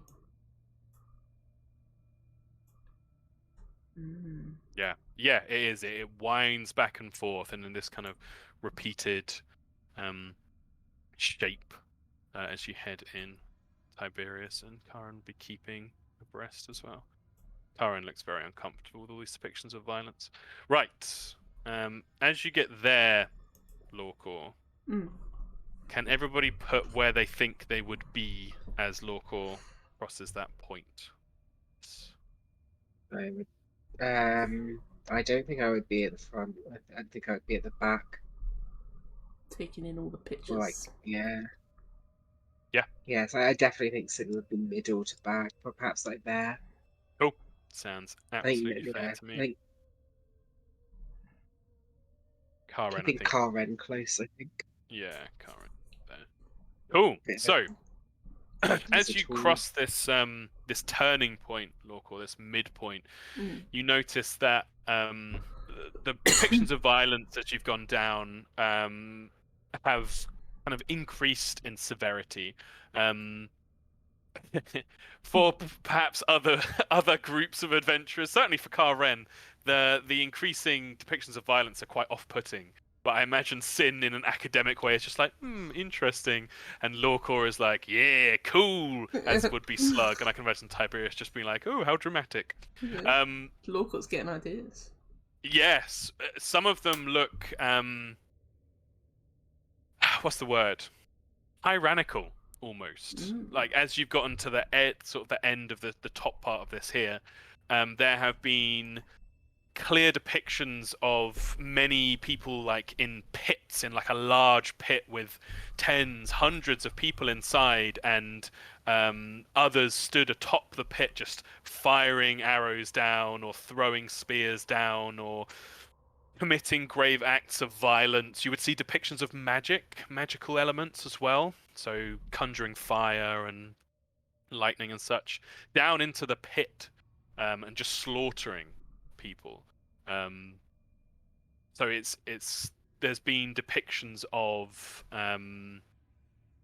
people captured, people slaughtered, murdered. There's not been torture or anything like that, I would say, but certainly that there's been a level of brutality that is very apparent. As you reach this point, Lorcor, and past these two pillars here, which seem to mark this midpoint, you notice that each of the pillars, in complete difference to the frescoes that have come so far, which depict lots of small figures in the pictures, each pillar has one figure. They do not remind you of the statues in the previous room. These figures are quite grotesque. They look like Lorcor would have heard stories of things like devils or demons. These figures have fanged maws that extend down halfway down their chests, like into their bodies, so that their throat, mouth, and upper chest is like one big maw with teeth sticking into it. They have multiple eyes upon their head. Their skin is spiked and scaled in different places. Their arms are amalgamations of claws and tendrils, like tentacles, pincers, and blade-like protrusions from them. That if you could, like, apart from Lorcor himself, if you could depict violence in a person, in a humanoid form, this will be a pretty good job of that. And they both stare with hatred out towards you. And as you pass them, Lorcor, both figures loom out of the stone towards you, as the stone itself seems to bulge and this demonic face screeches as it reaches out towards you. Yuck. Could you please, and this is going to be on everyone within 10 feet of the statue, which will not include Sin, so it'll be Slug, Tiberius, and Lorcor. Could I have you please make a will save for me? Will save. Oh, yeah. Oh, very nice.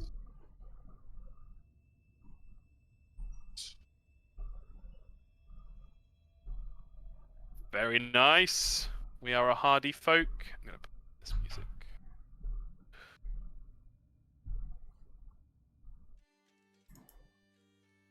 And, oh, I need to roll Tiberius, of course.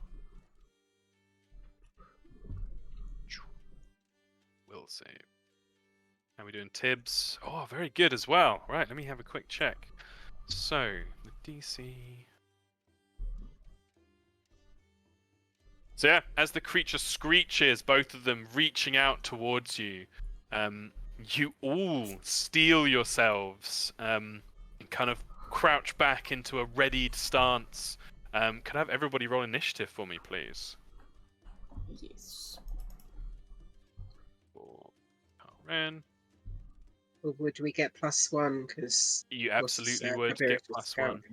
Yes. I'm gonna hero point my initiative.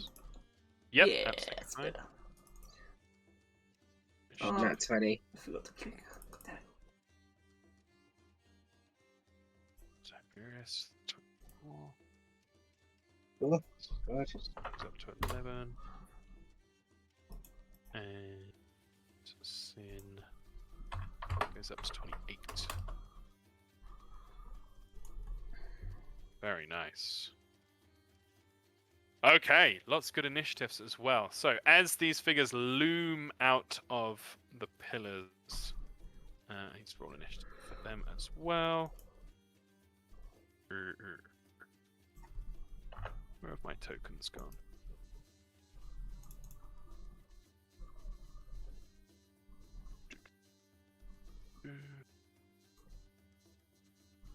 Oh, they've disappeared.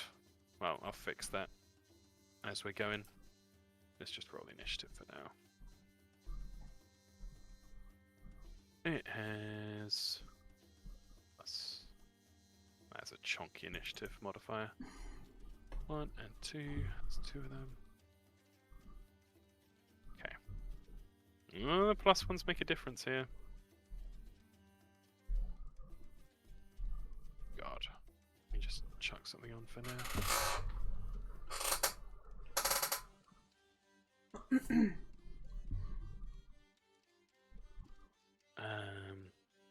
Looming. 1. 2. Okay. First one gets 4. The second one gets 17. Right. Sin, you are first to react. Can I see one of them? You can see both of them. Oh, I can't on the map. No, I don't know where I've put my tokens. But they are... I'll just draw little circles until I can find my tokens. Here. And here. Okay. I'll cast Tether on the one here. Ooh, very as cool. like a like magical chain that like just shoots out from the like floor, like it's passing through the floor and like glowing with a sickly green light as it just wraps around. I love that description. Take a hero point from me, please. And what do I need to do for the... You take a reflex save, please. Got it. It's +5. I'll put it in the chat as well. Oh, a critical fail. Oh, Oh shit! They are immobilized Oh shit, until it okay. escape nice. or the spell ends. Got it. Mobilized. What's that do? Can't move. It's not like paralyzed. It's like when you're grappled, you're immobilized. Oh, okay. Does that mean like, flat-footed as well, or just can't move? Good question. Let's have a quick look. Hmm. Immobilized.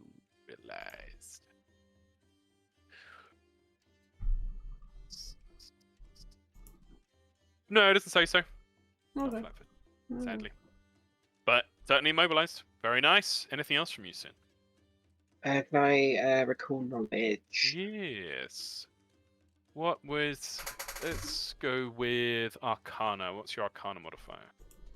It's +7. 7. You recognize that the fact that it's looming out of the wall, like the stone itself is bulging out, makes you think this is like... There are these things called haunts that are... There can sometimes be spirits, restless spirits. Here it looks like something that's more enchanted or magical, but it's more like a trap than a creature itself. And you think that there are multiple ways to deal with things like this. Sometimes it can be about physically dealing with it, whether it's breaking the part of the wall or like quite literally like pushing it back into place. And you also think that sometimes these things can be dealt with by, if they're like restless spirits or something like that, they can be dealt with by quite literally talking to them, like reasoning with them. But you do think they're dangerous. They can do damage to people, especially because if it's this wall that's moving and you know how tough the like grey stone here is, it could do some serious damage to people. But yeah, you think that there are multiple like ways you could use skills to deal with these things. It's not just normal combat. Interesting. And that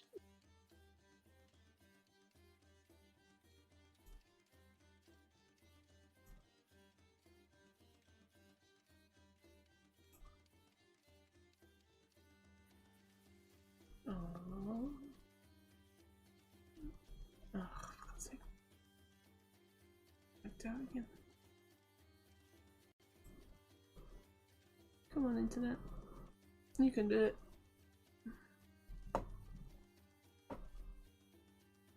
I believe.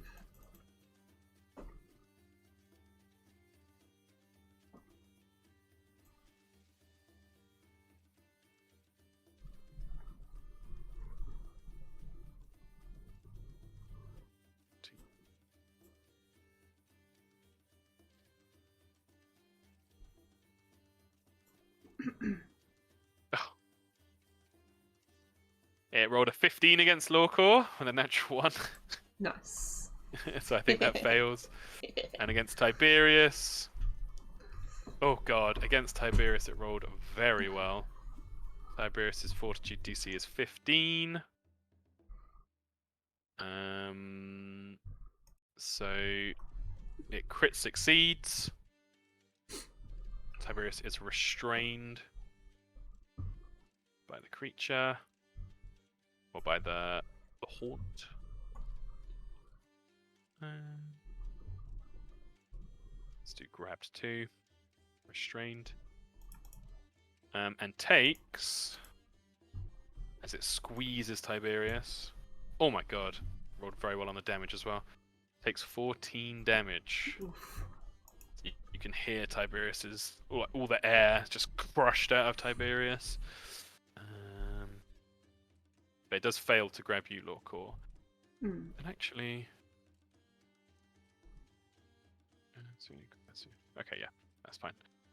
That is its turn. Tiberius! Not in a great position, is going to try and escape. A good what woe there.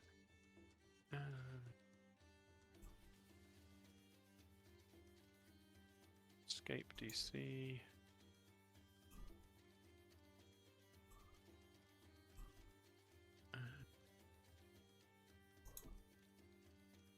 Sorry, just reading.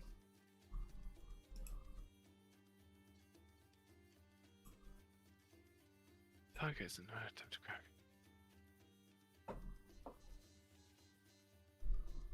Grappled.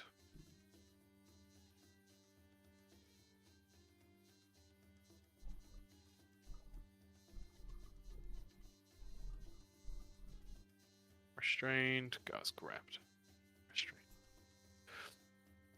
You're tied up and you can barely move. You have the flat-footed and immobilized conditions. You can't use any actions with the attack or manipulate traits except to attempt to escape.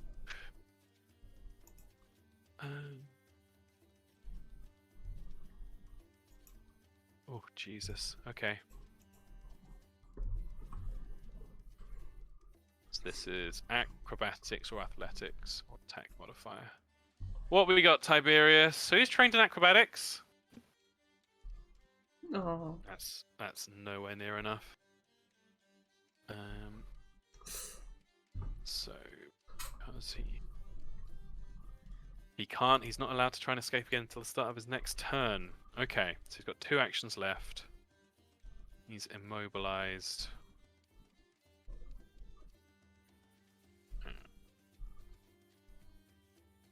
Flat-footed and immobilized, and he can't attack, manipulate. This is bad for old Tibbsy boy. What spells have we got? Inspire courage. Daze. Shield. None of these are good here, so he is going to inspire courage by saying, "Help me, everybody else! You can do it! I believe in you!" And I don't want to waste an action. Kieran, so we'll try recall knowledge as well. What's his? Let's try a different one. Let's try occultism. Okay. So as Tiberius is shouting that, he's like, I think. Just need to read this. Yeah, I think you can weaken the spirit. Weaken the spirit. By using your mystical powers, Sin. So mechanically, you can try and use the occultism skill to weaken the bond between whatever spirit is here and the wall that it's in. Takes 1 action. That is his full turn. Did Tiberius get hit? I need to see He didn't. He got squeezed. It seemed like when this thing on its turn reached out and grabbed, whoever it grabbed, it like squeezes and does some damage to them. Okay, but he's not taking any damage now. Not right now. Okay. He's on 9 HP. Okay. Yep. I communicate with Karen. You can communicate with Karen in basic terms, yeah, as long as it's not too complex. And I just hold my hands out to him, and on his turn, I want him to cut my palms open. Ooh. Yeah, absolutely. You can communicate that to him. So Lawcore for now, all he knows is that there's some things trying to attack us. He doesn't know crap all about them. Yeah. Unless someone's shouted out. Okay. Then he will rage. Oh yeah, it's raging time. And he's gonna try and bite this one that's on Tiberius. Very cool.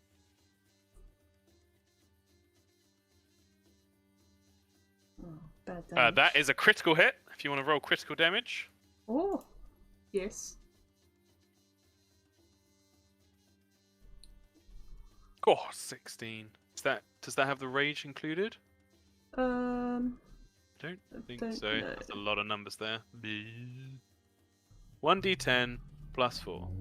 You rolled a 4 plus 4 makes 8 times 2. So no, it doesn't. So 18 damage. Whoa! Yeah. Lorcor's jaws come crashing down. all the primal strength that he possesses. Now, this thing is made of wool, of this horrible hard stone, so it resists a fair chunk of the damage, but with the sheer brutality of that attack, Lorcore, some of the damage definitely goes through. Yeah, cracking the You can wall. feel. The rest of you probably see like sparks coming off of Lorcore's teeth as they scrape down the stone. And as he bites down on it, he's going to try and pull Tiberius out of the grip. Oh, very nice. That what is do I absolutely do? something you can do.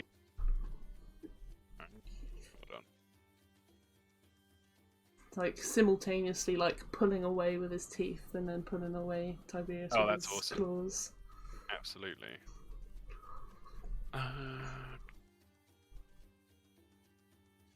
There's definitely something you can do with this.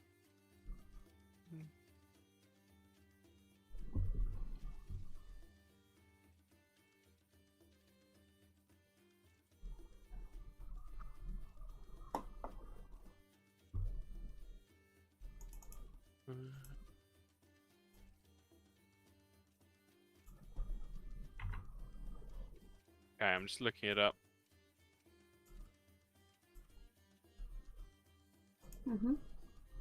What's his, he did Inspire Courage, didn't he? What does that do again? +1 to your attack. Oh, and to damage. So another Okay. 1 damage. To Very nice. AC? No, not to No, your AC. okay. It's to your attack roll and the damage roll. Okay, cool. Is it to ability checks? I don't think so. Let me have a look on his sheet. Inspire Courage. You and all allies in the area gain a +1 status bonus to attack rolls, damage rolls, and saves against fear. Cool.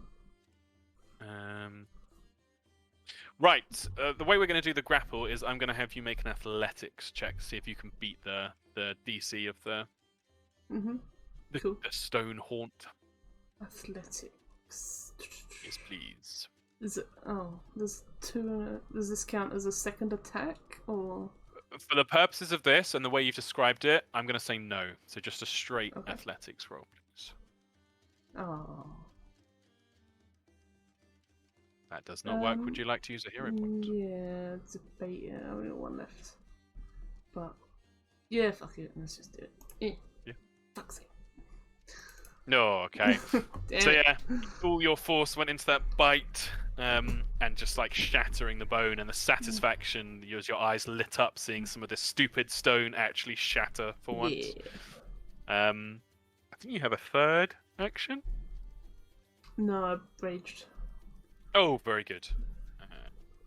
So the other thing, because Tiberius is already grabbed, it's only going to try and grab you, Lorcore. Yep. So, just rolling. Let's have a quick look at your fortitude. 9, so 19. It does actually succeed. Oh, okay. It's only a normal success though, not a critical success like it was with Tiberius. So, normal success, your target is grabbed. Oh, that's really interesting. Hadn't even thought of that. So yes, you are just grabbed. Okay. What does that do for me? Or grappled, rather. Flat-footed and immobilized. And if you try and do a manipulate action, which I don't think you are, you have to do a check to see if you can do it. It's to represent people like trying to get stuff out their bag and stuff like that. Oh, okay. So, yeah. Flat-footed and immobilized. Cool. It's the grabby hand, but yours is less grabby than Tiberius. And then it squeezes you. Squish. You're getting squeezed for 12 damage. Damn. Nasty squeezins. That is its full turn. Karen does not like this at all. Freaky No, fucking right. things. Remember I told Oh you? yes, yeah. He will spend a manipulate action to cut your hands, Sin. Then he's going to move up, and he's going to try attacking it, which will probably not go great. Does hit, but you can see his spear just scratches off the stone. No damage is done. Slug, your turn. Well, it's slug time. It is bad times. Hmm.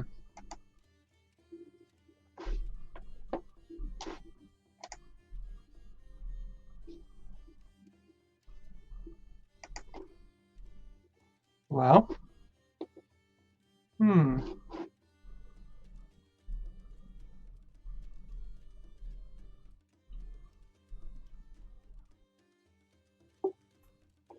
Maybe let's do Forbidding Ward. Oh, very cool. Very cool.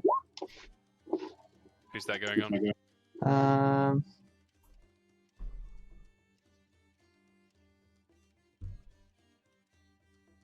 Tiberius? Yeah, does that work? Yeah, absolutely. Yeah, because it gives a +1 to their saving throws as well, it makes it harder for them to be grappled. So Uh-huh. it absolutely does work. I'll put the little shield icon. Oh, the little magical shield. Okay. Very cool. Anything else from you, Slug?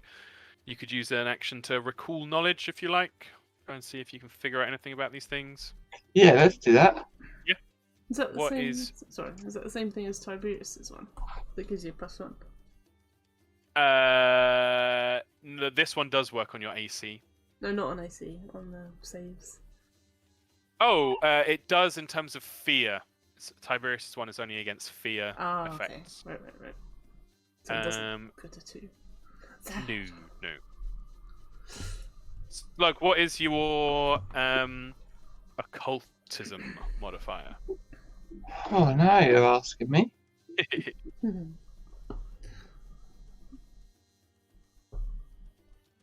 It's 1. A 1. You think that... I also do have a dubious knowledge skill. Oh, I love the dubious knowledge skill. It's the best fucking skill. Let me just have a quick look. Dubious knowledge.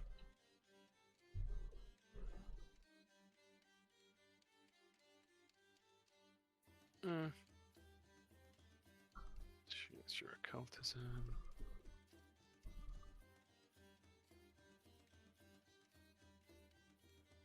Right, so that's thing.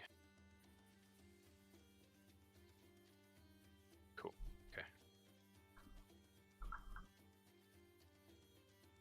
You fail. Okay. You think that okay, this is actually kind of interesting. You think that these creatures are, or these spirits, or whatever they are bound to the walls that they are in. So you think that they can't move, like, beyond where they are. So if people wanted to, like, run away, you could, and get away. And you also think that if the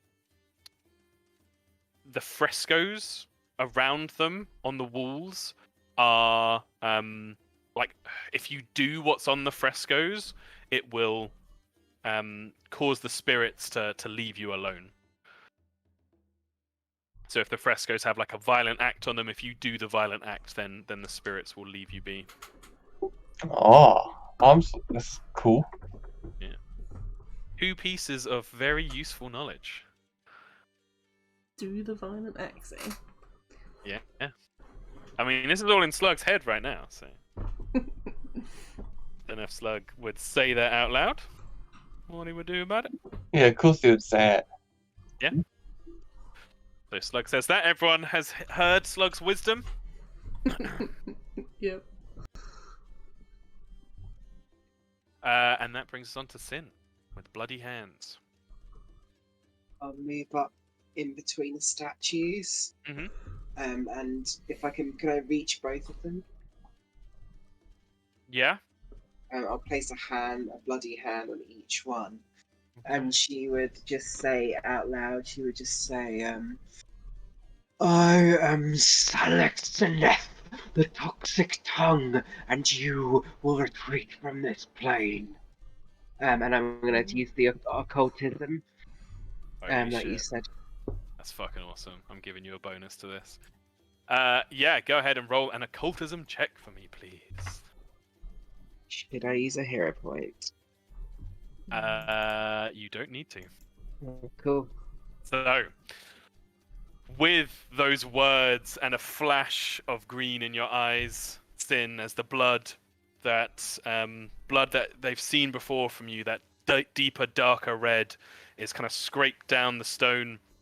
The faces, at first, as the blood touches them, seem to react violently and lash up towards you. But as the power of your voice and your presence almost bursting through the air, the rest of you feel the power.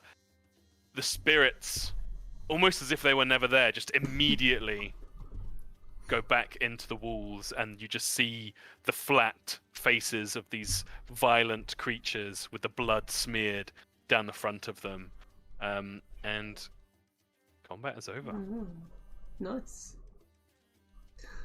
We did. Well done. That was fucking Lorca awesome. wouldn't afford that. No, Yeah, another hero point for you, Sin. Thank you. Tiberius breathes a big into his crunched rib cage as he is let loose.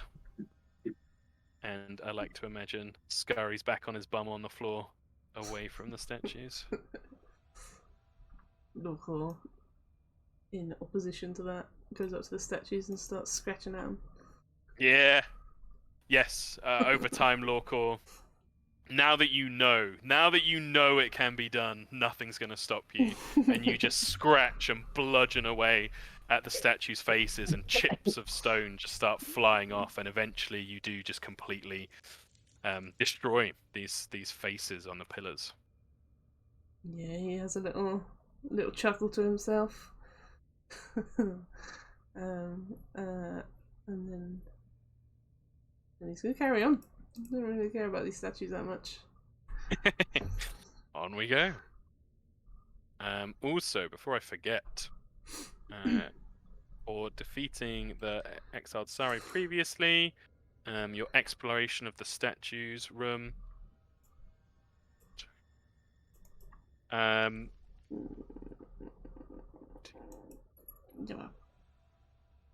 You get 180 experience points. 180. 220 now. 220.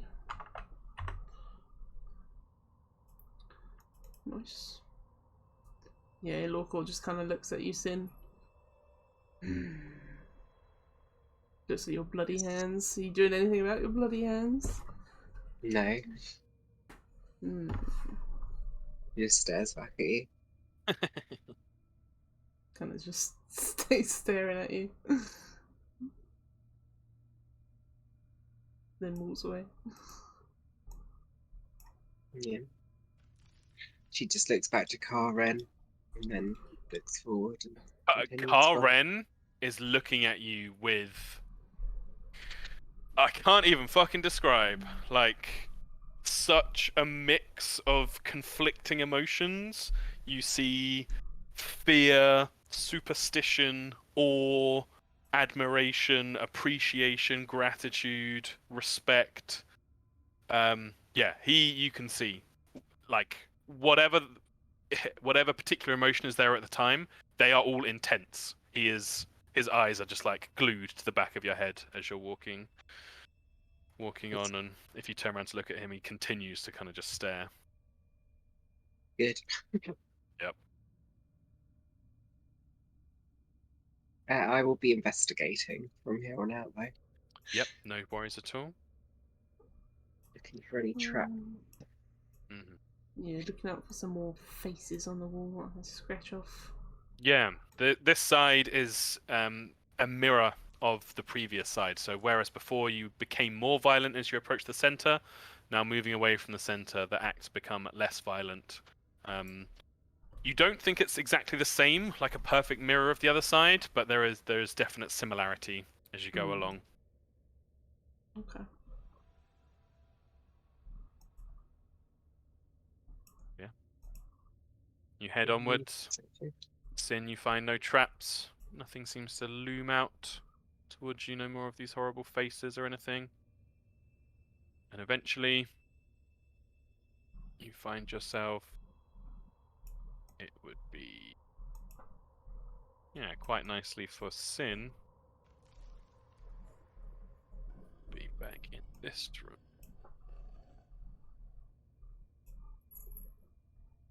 To move your tokens to the right place.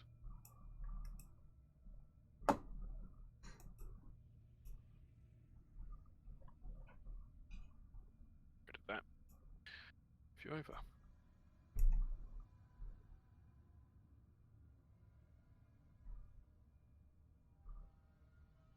Find yourself back in this room. Yeah. Nice. Ooh, The it's glass this one. tablets. So the one. Yes, perfect. I'm gonna go take one of those glass tablets. Oh, God. Yeah, I'm gonna try and take one of the tablets. Okay, so the tablets are, if I can paint you a picture, it's like 3 prongs of the greystone, and it looks like the green glass is almost like built in between them. If you imagine almost like slats in a ladder, not ladder, like a Mhm. staircase going up kind of thing. It's like obviously Yeah. facing towards you. So they're built into the side. So you think they could be removed, but it's likely you'll have to break them at some point along their form to get them out. I'm gonna order Karen to do so. I think Okay. this is the one I cracked before. I think this one. You did. There is that one has like spider web cracks across it.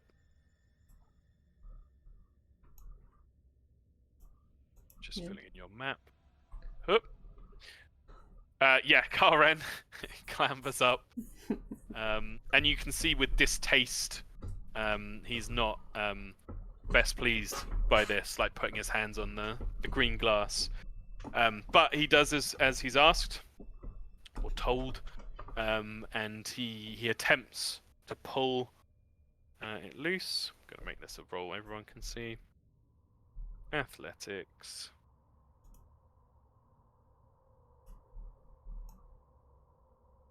He strains, does a fairly decent job. So did you direct him towards the one already with the spider cracks in it, or Does a it fresh look one? like does it look like the tablet itself is damaged? The one with the cracks, yes. No, a fresh one. Okay, he's pulling him on the fresh one, and it doesn't budge. Hmm. You can see it. He's given it a good go. Dorcor just sits down in front of this thing, watching in amusement. Yeah. Karen takes a breath, tries again. Yeah, she's going to keep waiting for him to teach her. Oh, great. Oh, this time he's like, "Ugh," and then he kind of puts his back out. He's like, gets himself down. And then like slumps on the ground, curls up in the fetal position. Fails. She's going to turn to Lorcor and just say, "Would you please remove one of them?" He doesn't say anything, but he sort of stands up, cracks his neck, walks over to it.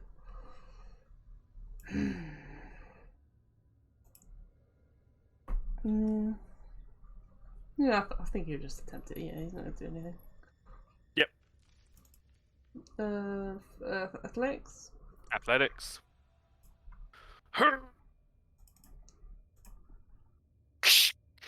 You pull it out, and there is a clean break, like when glass has that perfect clean cut to it. You break one in a good position as well. You've broken it so that only a small amount is lost from the far right side of it. And Lorca, you can feel the green glass in your hands, quite heavy, quite hefty, and you have this tablet. Nothing else changes. There's that sound of the snapping glass in the room, but no alarms go off or anything like that. Lorcor has a slightly smug, probably menacing grin as he steps up to you, Sin, and he hands it over. Sort of does a smug sort of tail swipe across Karen. Karen just whimpers from the floor. Yeah, can she examine it? Yeah, absolutely. Now that you've got it in front of you, and without the overload of information from having a whole wall of them, it's easier to kind of start thinking it through, start examining. As before, when you looked at it and originally looked at the mantra in another room, you see this purpose is purity, purity is purpose mantra interlaced throughout. It's almost used, you think, like punctuation, like to end a paragraph or something, you'd have this mantra. It's going to take time, but you begin to tease some ideas out with the way that it's laid out. You think that this tablet that you have is like a treatise on what's it called? What's the type of magic where you change things? Transmutation. Transmutation. You think this is to do with the magical changing of things or warping of things. Something to do with that, but it's going to take you a lot more time to properly figure it all out. Yeah, no, that's what I will be doing during any kind of downtime or rest. Very cool. Yeah, it's, as you say, rest. Local's sitting down, pulling out some of the loose teeth from biting onto rock, Yeah. chucking them on the floor. Oh, does anyone want a Lawcore tooth? Now's the Good. time. Yeah, I think Tiberius would try and heal himself with some treat wounds. Sin is preoccupied. Oh god, he's not even trained in medicine at all. He'll try it anyway. They call it green glass tablet. Yep. It's appropriate. Oh no, he crit Oh. Hero point, I'm using it. Let it be known. Oh man, maybe I should. No, I'm using it. It's funny, it's only a got beast half that an go hour. through. Oh. So he does, trying to figure out his wound.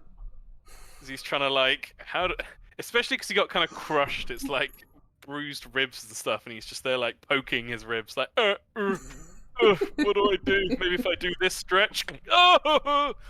And he deals an extra 3 damage to himself. He just lies down, curls up like Karen. None of that. None of that. Actually, you know what? For comfort, he's gonna eat a fucking glowing seed.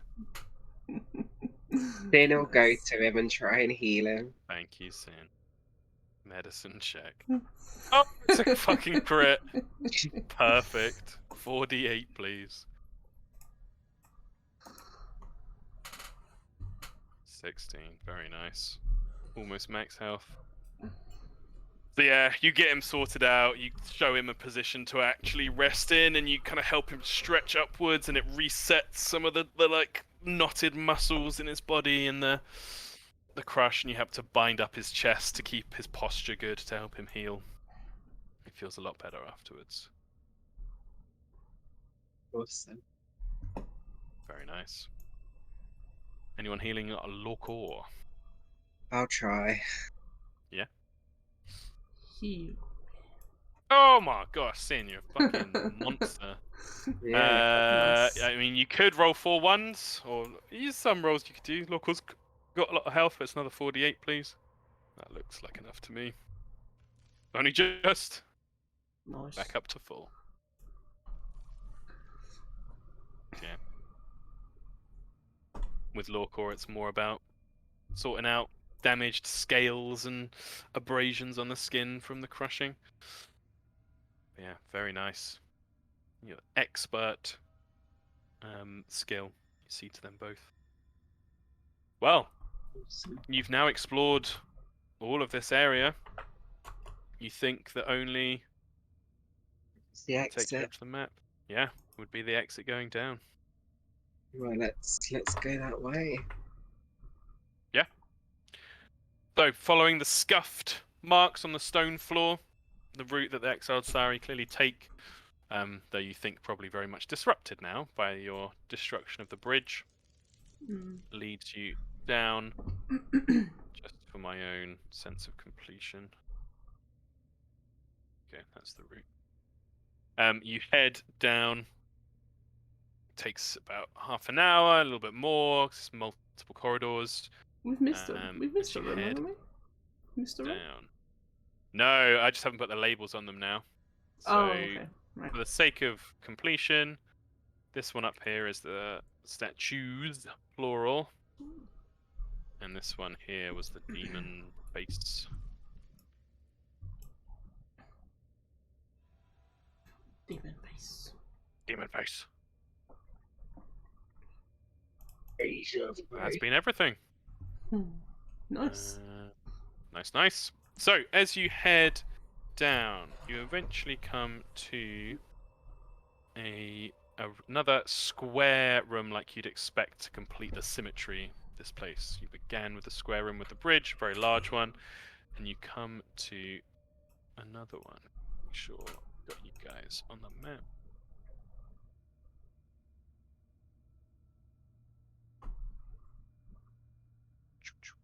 I haven't.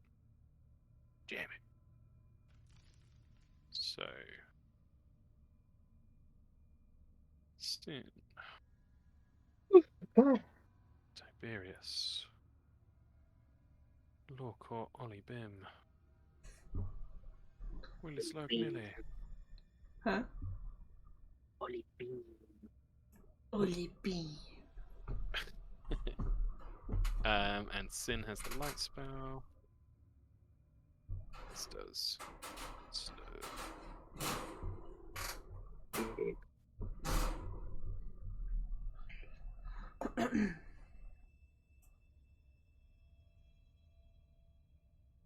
right, need to move you over. So the passageway comes down in a reflection, a perfect symmetrical reflection of the chamber you went to before. When you first made it to this strange pre-Exodus structures, you see that it opens up into a large space. The doors, the stone doors, lie open to you as you begin to step forward. It's very blue. Yes, so the torches along the walls flicker with blue light, which if you remember when you first went into the large rectangular chamber with the gap in the middle before, it was the same. There was a set of blue torches with flickering light there that just seemed to burn indefinitely, magical torches. Oh, let's go get one of them. Could do, yeah. My torch now. Yeah, Lorcor, as you go between them, you notice 3 of them are completely fixed into the wall and impossible to get out. But the last one actually looks like it's been loosened by someone else, and it pops out of the wall. And you can add an ever-burning torch to your inventory. Nice. Immediately puts it out. Can I Yeah. study these broken statues? Yes, these statues, you notice in that they do seem to have the 6 arms. They seem to mirror the ones you saw before. They do not have the green glass threading through them, like the animated statue you saw. And you would notice that they look like they took a lot of effort to bring down. There are multiple thousands of like tiny little cuts and jabs into them. It looks like people pulled on them, attacked them, scratched them, stabbed them. That people worked, and you think probably multiple people worked very hard to bring these down and just completely smash apart these statues. But you see evidence of what you saw before: the humanoid arms, the bestial arms, the mechanical arms. But it all now lies in pieces around you.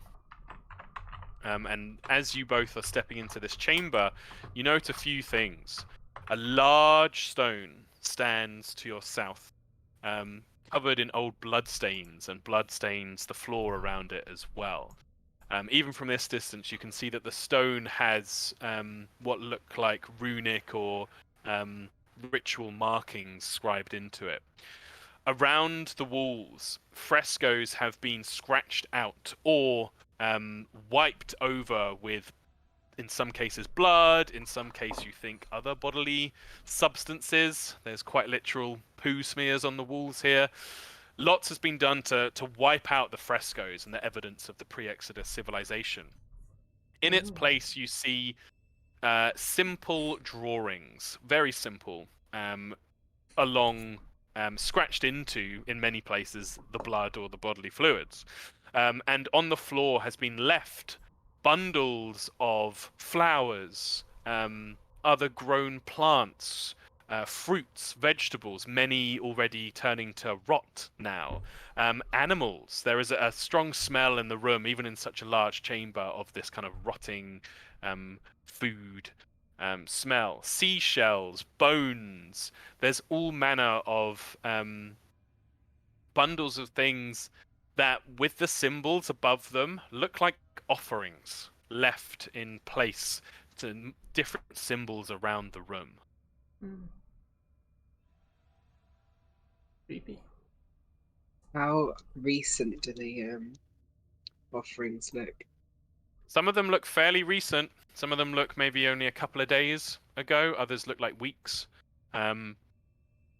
Others maybe more. There's bundles of carefully cut sticks, stones. You get the occasional glimmer even of like simple quartzes, broken open geodes, gemstones that have been left here. I go look at the simple drawings that are carved in and see. Yeah, absolutely. As you inspect the drawings, Sin, you note that many of them have similarities is the wrong word. You're reminded of the kind of geometrical perfection that you've just been experiencing throughout the pre-Exodus structures. Here in the drawings, there is another sense of geometry, but it's far from perfect. They look like patterns almost that often evoke different natural elements. So there are patterns that have the look of the waves of the sea. There are patterns that look like swirling air gusts, patterns that look like trees coming together to make a forest. You are immediately reminded of worship of the Kiad Shore, and you know from your do a quick roll for you to see how far this goes. Yeah, you know from your academic background that many different cultures worship the Kiad Shore, and they often do it in different ways. But a common theme is this theme of offerings, giving back some of what you take from nature to nature as a sign of respect and understanding of gratitude from where you've taken it from. You can kind of pick out some of the Kiad Shore as you're going. One of them reminds you of Salt Crest. One of them reminds you of Green Swell. God, I wish I could remember more of my own writings. But there are many different Kiad Shore represented here. I'm gonna cast Burning Hands on On the defaced frescoes. Okay. Is this multiple castings or one particular place or? I will do it on the sort of central where the most of the drawings are, and then any left over I will go around using acid splash to deface them. Okay, so between different spells, you're looking to get rid of the stuff that's there, I assume. Yes. Yeah, and your work is effective. Between the acid eating away biological matter, the blood or the poop, and the burning hands kind of drying and crusting and scarring everything off. Yeah, it takes you a good few minutes, but you start to see some of the original frescoes uncovered.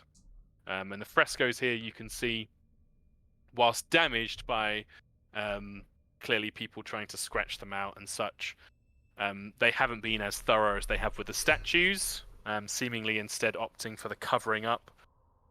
And the frescoes have varying themes. You're reminded of your initial that initial rectangular room where they're all great acts. Some of them look to be victories. Some of them look to be great speeches. Some of them look to be works of great wonders, erecting of towers, taming of the wilds, things like that. Lots of different acts. He'll also deface the offerings as well. Yeah, absolutely. It's all easily done. They're all unprotected. And then she'll put her own sigil using spell sigil on each of the walls. Very cool. Doesn't say anything whilst doing it. Yeah, the rest of you see Sin with a fervor and a discipline goes about this. Gorgo's just looking at the statue, and then he's gonna go up to this rock. Mm-hmm. Has anything died on this rock? Is there anything on it? Is it got chips it's- away in it, or? There are, if Lorcor saw any of the symbols around the walls, there are crude versions of that here, even simpler. Just scraped, you think, with a basic, with another stone into the rock face. Some of them to some depth, but it looks like multiple symbols of different Kiad Shore have been scraped into this rock, and it looks as if someone, something, some creature, multiple creatures have been bled here, whether they've been killed or ritually bled or what have you. The blood looks, some of it fresher, some of it older, none of it wet. So all at least a few days old. Fair enough. Yeah, Lorcor's not of much help. She's just gonna wait for Sin to finish. Yeah, for sure. What's to the south? Is it mist like we saw before? Yes, you see another chasm filled with this billowing mist that seems to move almost in a slow current from one side to the other. Don't see a bridge.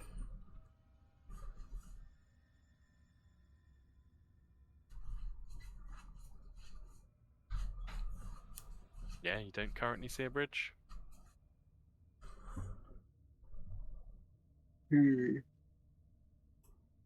Oh wait, I was wondering.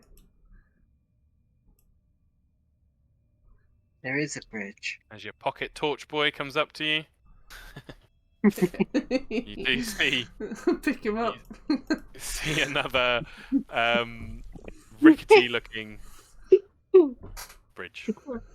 A really clear image of Lorcor, like just holding him by his hair and like using him like a lantern. Yeah. Yeah, me too. And him casting like light on the inside of his mouth, and it's just like.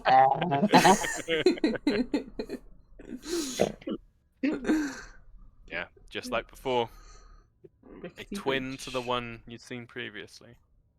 Another rickety bridge. Oh dear. Right, I'm not good at this.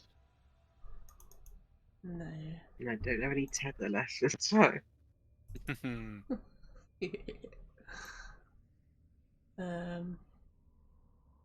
Lorcor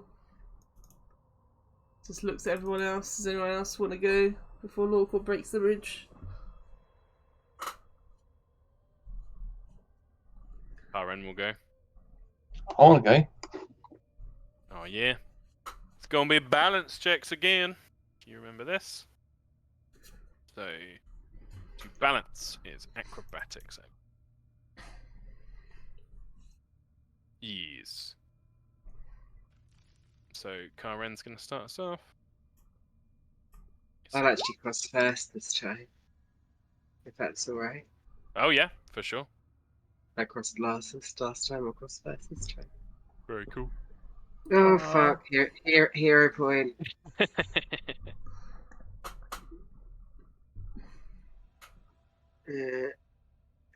Acrobatics. Try again. What's better? 19. Yes, you are able to move half your speed, so 15 feet. 5, 10, 15. Yep. I'll try again. Aaron fails his first one. Yep, people can roll as and when Another they like. hero. Another hero point. Another hero point. Last one. Yeah. Not great that time. Yeah, you have to stay still for that one. People, you don't need to go and turn orders. This is just representing you getting across. Obviously, I'm looking out for any critical failures, but we'll see how we do. Ooh. 20. Slug, that's a pass. Sim, that's a pass. A Lawcore, Ollie Bim. So let's work out where people would get to. Slug would be 10 feet on. Yeah. Quickly do RN again. Yep. 2. Leapfrogging. So Lawcore, you step onto the first bit, and one of the planks just gives way, and one foot goes down. You're like, whatever. And then the bit that you're steadying your other leg on gives way, and you begin to plummet. Oh, can But I grab things? you can grab an edge. Absolutely, the grab an edge reaction. Grab an edge! So, when you fall off or past an edge or other handhold, you can try to grab it, potentially stopping your fall. You must succeed at a reflex save. Let's save. Blah. Save. Alright, Flavor doesn't even use his claws, just grabs on with his teeth. Ah! Lamp. Okay. Oh, let me check my climb DC, which is what it's based on.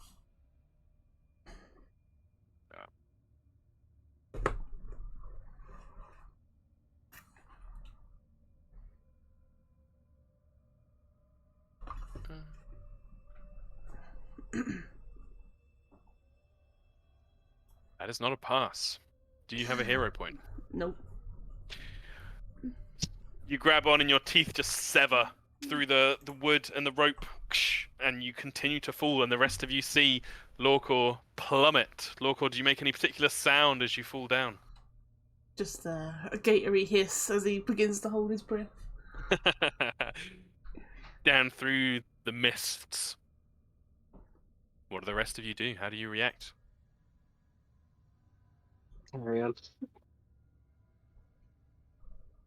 Ah, well, let's go. I mean, I can't do anything. Yeah, I think Sin's more focused on getting herself across. I imagine Tiberius would be saying something. Well, shit. Oh no, Lawcore! Do you have a hero point, Sin? Nope. Grab an edge, please. Reflex save. God. Did you tumble through? Oh, well, fuck. Will I kill myself? Join me in the mist. You both fall. Slug. I want to say that he knocked he pulled the fucking bridge down, basically. Yeah, I I'd broke say a it rope. certainly would make the bridge rock around from side to side. Aren is going to continue trying to go forward. He's fucking scared now. Then he got a +2 to this. Oh no. Okay. And reflex save. This would be fun. If you all go down, I will laugh so hard. Hey! Go on, Grabs Darren. on. Pulls himself back up. He's okay. Gonna keep going with him. Yep. Oh, wait. No, he's stuck. He actually needs to roll quite well to keep moving. It's a 13 or higher. Hey! Reflex save. Reflex save, he's fine. He's got a +7. So Karen is just like, pulling himself back up. Breaking every wooden slat on the way. Oh! Gets to Nice. move his full movement. Boom. Let me just get rid of this person and get rid of this person. Slug, some more rolls, Roll, please. Oh yeah, I do some rolls. I was wondering if I could do a warp step though. Would that help? Oh, yeah. What does that do? Let me copy it. I haven't put it on my sheet yet. But,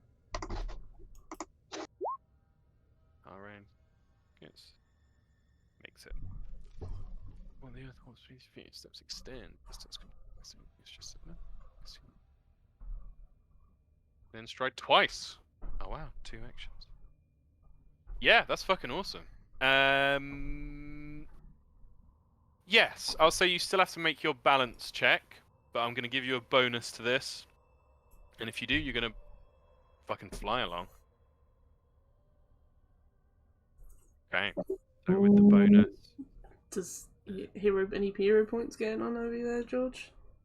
I'm gonna use a hero point. We are right towards the end of the session. Oh yeah, let's do it. Let's do Oh, it. Okay.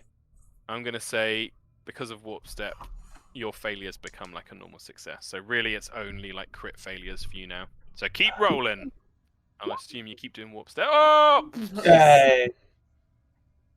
To anyone looking, which would be Karen and Tiberius, it looks like like in a cartoon when the guy fucking like extends his leg out, like woo, like stretching his leg forward. yeah. Looks like that. Slug's just like Nice. whoop, and just steps over to the end. Fucking awesome. Too easy. Oh god, I forgot. I need to roll for Tiberius as well. Okay, we're gonna address the elephant in the room in a second. Don't worry, guys. I'm just gonna roll for Tiberius. I only see mist. What elephant are you talking about? That is a proper success. Not quite. You a crit wake up and a man approaches you and he says, "All will be well." Oh, Tiberius is doing well. Da, da, da, da, da. Tiberius is like nailing this shit. None of them are crit successes by themselves, but yeah, with a steady hop, hop, hop, hop, hop, he leaps from plank to plank and makes it all the way across. Lawcore and Sin. There is a feeling of plummeting. I don't know what passes through your mind, whether it's fear, acceptance, stoic endurance, disbelief, shock. Lawcore thinks he but can take it. Lawcore's gonna punch the ground when he reaches it. But you fall. You fall and you fall through this mist.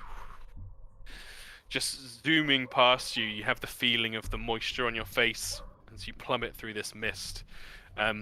You await the end. You realize swiftly after the first few seconds that you have fallen far enough that whatever you hit, you're going to die. But the hit doesn't come. You just keep falling through the mist as it passes by. Eventually, you begin to spot in the mist. I say eventually, it hasn't been hours or anything. This is all within the space of 30 seconds. But eventually, you begin to see little motes of light. Little motes of light fixed or like slowly hovering in place so they go past you very, very quickly. Another mote. You see more and more. They get thicker. You are reminded of the motes you've seen trapped in the void between green glass panels in some of the rooms you've explored, or the motes of light that you've seen in the fountains rest on you and cause you to heal your wounds. Oh shit! They get thicker and thicker as you're falling. I'll crack open the lights I told from the spa. Oh yes, in your little you had it in like a little flask or a bottle or something. Yeah. You pull it open, you reach in your pack as you're falling, twisting your body around, pull open, and you see the little motes flood out and join with the other motes around you. And there is a reaction, a pulse of light, almost like a twinkling between the motes as they seem to join the other motes around you. And you, as you kind of twisted to see this Sin, you're now falling backwards, and it's like you're falling back further into this thicker and thicker fog of motes. No longer is it mist, it's just these lights around you. It's like falling into the stars themselves, just lights speeding past. And as you fall, you stop. You stop as well, Lawcore. It's not the striking of yourself against a solid ground, your fall just ceases. It stops. You feel a sudden sense of moisture, wetness. You are lying in a pool of water. The sound of a gentle fountain around you. Your eyes blearily blink open. This kind of shock, your body seemingly in a different place. And I can actually take you to the map. As you both notice that not only can you see each other in this same pool, but you can also see two other figures looking shocked and horrified at you as you awake with your light on as well. Make sure you've got light. Two bathing exiled Sari.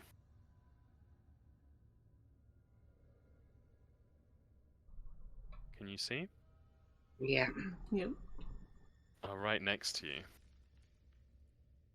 They are just staring at you with their mouths agape as you hear the clatter of something being dropped as another exiled, third one by the door, drops what he was holding. It looks like a simple ceramic bowl with water in it, smashes on the ground as you both seem to have appeared in this pool. And that's where we'll end our session for today. Nice. Oh, I'm kind of glad we fell in the mist now. Now I get to kill some more Sari. Yeah, Lorclaw's just like, oh yes, dinner. It truly is the afterlife. Yeah. I'm gonna be stuck The in the rest of the Tiberius, Slug, and Karen, you guys just fucking disappeared into the mist, and that was that. That's a great session. Thank you very much. That was a lot of fun. Yeah, I really liked that one. Absolute madness. I was wondering if anyone was going to fall into the mists properly at any point. And Yeah. little did I know, two of you would manage to do it on that second Right. bridge there. Fully blame Lorcal. Yeah, that is fair. He's a heavy boy with There we an go. acrobatics of 1. Yeah, God bless. I had 5. Yeah, that was really unlucky with the hero point and everything. Yeah, I spent 2. But there we go. Nice. Very nice. Nice. Well, thank you all. Hopefully, Yeah. Kieran, you got to hear most of that. Hopefully that was alright. I think my summary hopefully helped. Yes, I Mm. thank you so much for doing it. It's so lovely having that there. Makes my life as the DM so much easier as well. But yeah, 2 weeks time, we'll see what happens. I mean, I think I know what's about to happen to these Sari in the room, but Yep. we'll see what happens. We'll have a split party Mm, for a little bit or for a indeed. lot. We'll have to find out. Very interesting. That's alright, I'll just Interesting climb back indeed. up the stairs. Yes.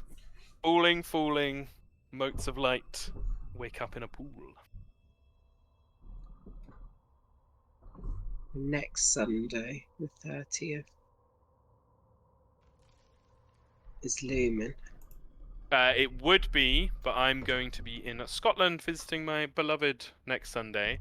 I can do Monday though, if people can do That Monday. would be much better for me because I was going to say I'm not sure I can do Sunday as easily. Excellent. I will speak with my love about it. But yeah, cool. The first then. Yes. Thank you, Kieran, as well. Awesome. Cool. Don't forget, Slug. You've got your little silvery paste in a little tub. If you can try and identify items, it's like a skill thing, and you can try and get others to do it as well. Just so you know. Or you could just eat it. Or you can Yeah. just eat it. You can absolutely try. It's a thing. It's a cool thing. and I don't want you to miss out on its stuff. Yeah, we'll see how we go. And we're ending with 220 XP, aren't we? 220. No, because you did a little more exploration. So because that. No, you'd already done that room, so it was the last square room and cinder-faced things. So it's another 50 XP on top of it. Cool. 270 is that? Yeah. Yeah. Yep, you should still be on 270. Cool. And we're gonna Cool, continue cool, with quick leveling because we've got the split campaigns. I quite like it at the moment. So you got to get to 800 XP to level up. Yeah, that sounds like a good amount to me. Nice. Whilst we're doing 2 campaigns. Yeah. Awesome. Well, thank you very much. I really enjoyed that. Thank you. That was Thanks, fun. everyone. Thank Goodbye. you. Have a lovely evening.